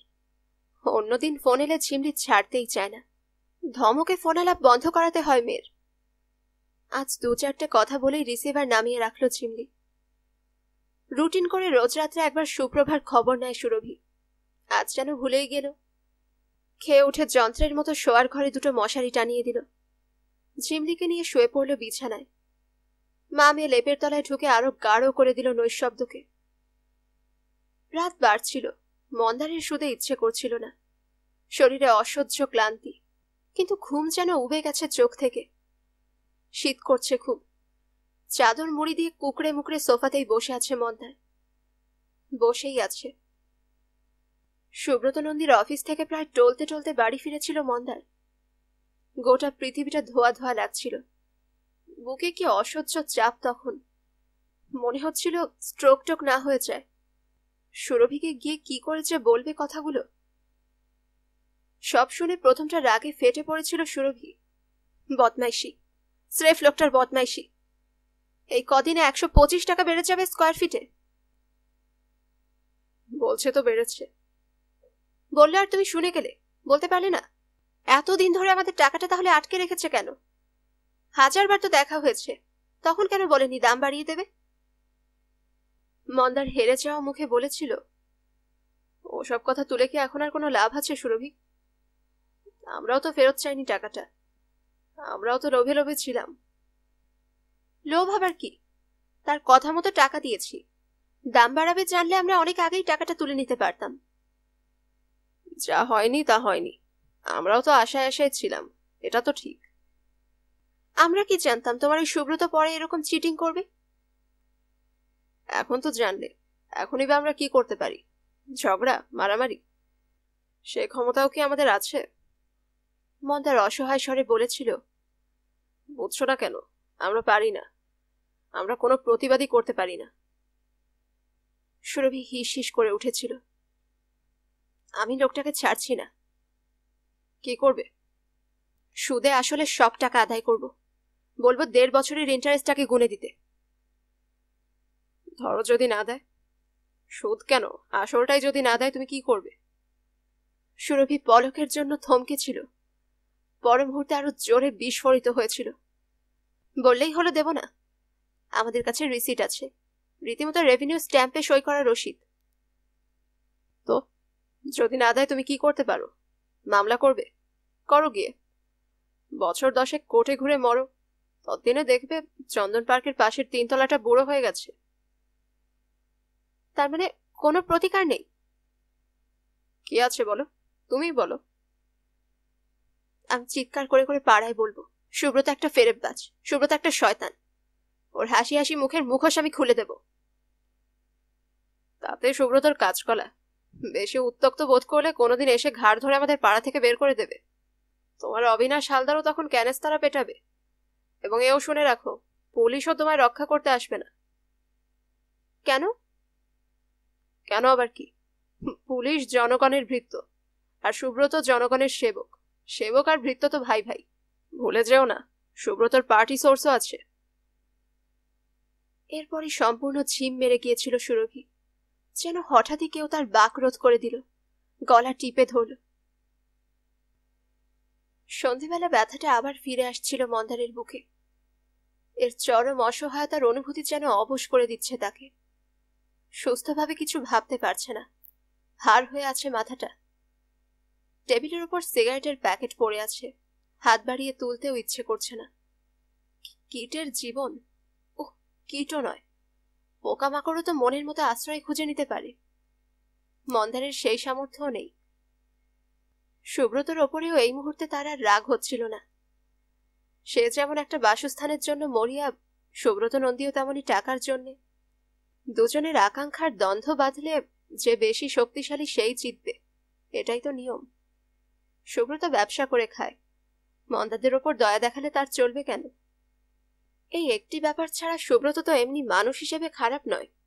সদালাপি, অমায়িক, পাড়াপড়শির অল্প স্বল্প উপকার করে বলে শুনেছে মন্দার। বছরে 2 বার করে পাড়ায় রক্তদান শিবিরের আয়োজনও করে সুব্রত। শুধু তার সঙ্গে পটল না বলে সুব্রত মন্দ হয়ে গেল? হয়তো কারোর কারোর কাছে এই সুব্রতই ভালো লোক, এই যুগের বিচারে কর্মবীর। মন্দার একটু বেশি নৈবিত্তিক হয়ে যাচ্ছে, দার্শনিক। নাকি এমন করে ভাবতে পারলে কষ্টটা একটু কমে? সুরভি বেড সুইচ টিপে আলো জ্বেলেছে ঘরের, বাথরুমে গেল। বেরিয়ে ডাইনিং টেবিলে রাখা জগ থেকে জল খেলো একটু। গায়ে শাল নেই, আঁচলটা ভালো করে জড়িয়ে নিয়ে বলল, শোবে না? সুরভির স্বর শান্ত, শীতল। মন্দার মৃদুভাবে বলল, যাই। সুরভি ধীর পায়ে কাছে এলো, বসেছে পাশে, বলল, কি ভাবছ? আর কি ভাববো, ভেবে তো কুল পাওয়া যায় না। কি করবে এখন? এ বাড়িতেই থাকবে? না, আর একটা বাড়ি দেখে উঠে যাব। তারপর? সেখান থেকে দিন ফুরলে আরো একটা বাড়ি, তারপর আবার আরেকটা। এভাবেই ঘুরে ঘুরে কেটে যাক না। কাল থেকে তাহলে বাড়ি দেখো। সুরভির স্বর যেন সামান্য দুলে গেল। এবার কিন্তু আমার 2টো ক্লিয়ার বেডরুম চাই, এই অঞ্চলেই, অন্তত যতদিন না শিমলির স্কুলটা শেষ হচ্ছে। ভাড়া কত পড়বে জানো? কত? 2,500, 3,000, 3,500? আজ থেকে আর একটা পয়সাও জমাবো না, সর্বস্ব ভাড়ায় ঢেলে দেব। মন্দার চমকে তাকালো, দেখছিল সুরভিকে, সুরভির গালের শুকনো জলের রেখা। মন্দারের কান্না পাচ্ছিল। লোডশেডিং চলছে। বাস থেকে নেমে প্রথমটায় অন্যমনস্কভাবে পুরনো রাস্তা ধরে হেঁটে যাচ্ছিল মন্দার। সম্বিত ফিরতেই ঘুরে ফের বড় রাস্তায় এলো। কালই তারা বাড়ি বদলেছে, এখনো নতুন বাড়ির পথ সরগড় হয়নি। এবারকার বাড়িটা একটু পেছন দিকে, বাস স্ট্যান্ড থেকে মিনিট 3 বেশি হাঁটতে হবে। হোক, কদিন পরেই অভ্যেস হয়ে যাবে।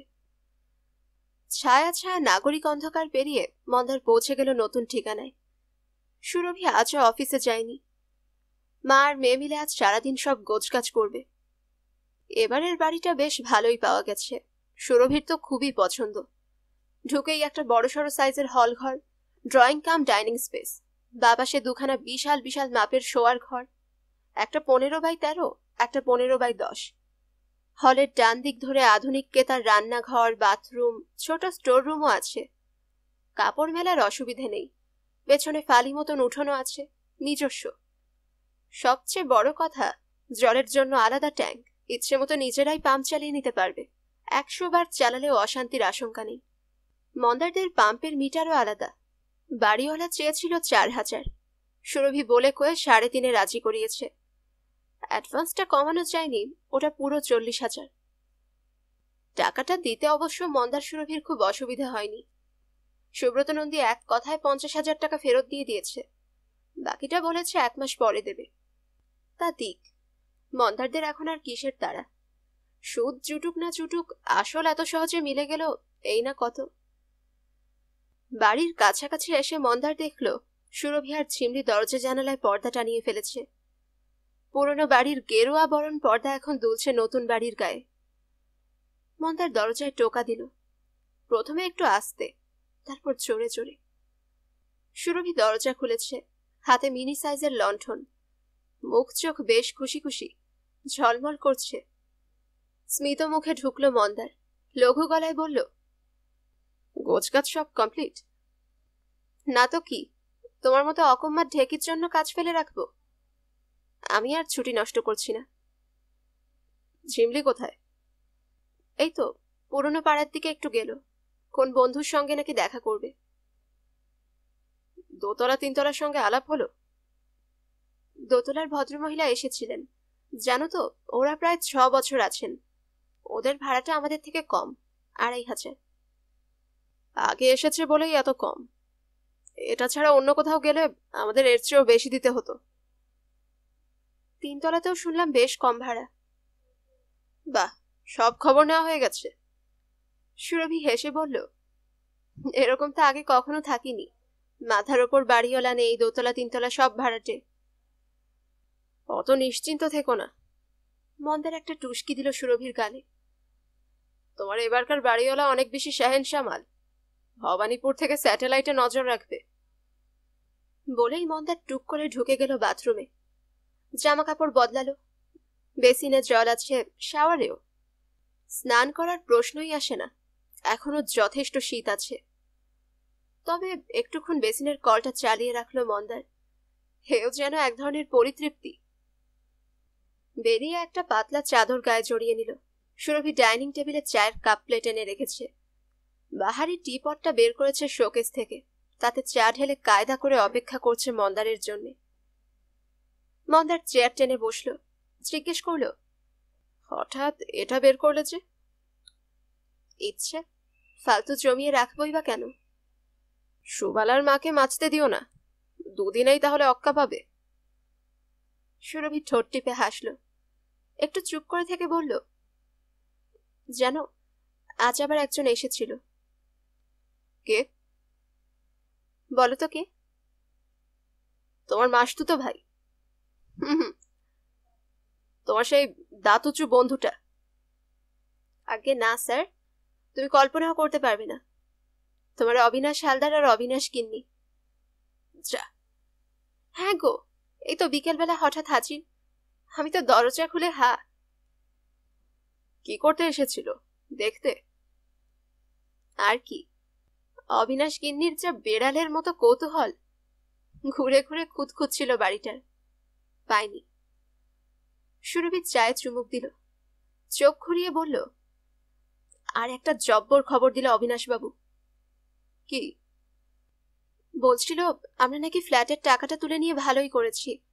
সুব্রত নন্দী নাকি ওই পুরনো বাড়িটা এখন আর ভাঙতে পারছে না। আগের এগ্রিমেন্ট নাকি মানছে না বুড়ি আর বুড়ির ভাইজি। তারা সুব্রতর কাছ থেকে আরো টাকা চায়। তাই নাকি? অবিনাশ হালদার জানলো কোত্থেকে? পাড়ায় শুনেছে বোধহয়। মন্দার বিজ্ঞের মতো হাসল। একেই বলে ধর্মের কল বাতাসে নড়ে।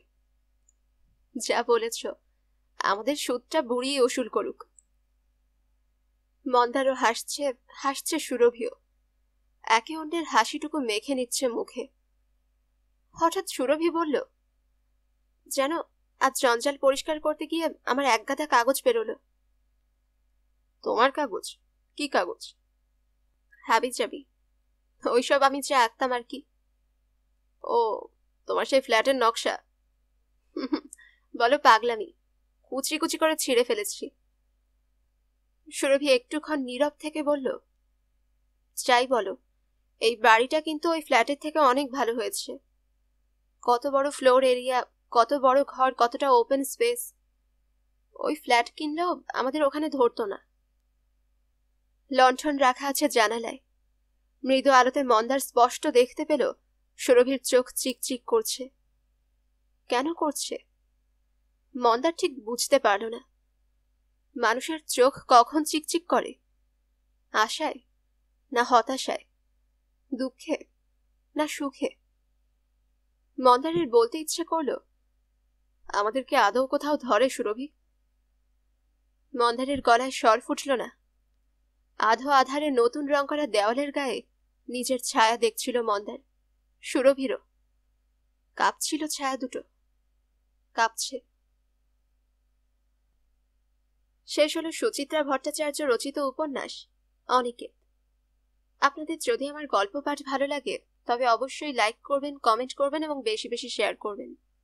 যারা গল্পন্যাস চ্যানেলটিকে সাবস্ক্রাইব করেছেন তাদেরকে অসংখ্য ধন্যবাদ, এবং যারা করেননি তাদের কাছে অনুরোধ রইল চ্যানেলটিকে সাবস্ক্রাইব করে ফেলুন।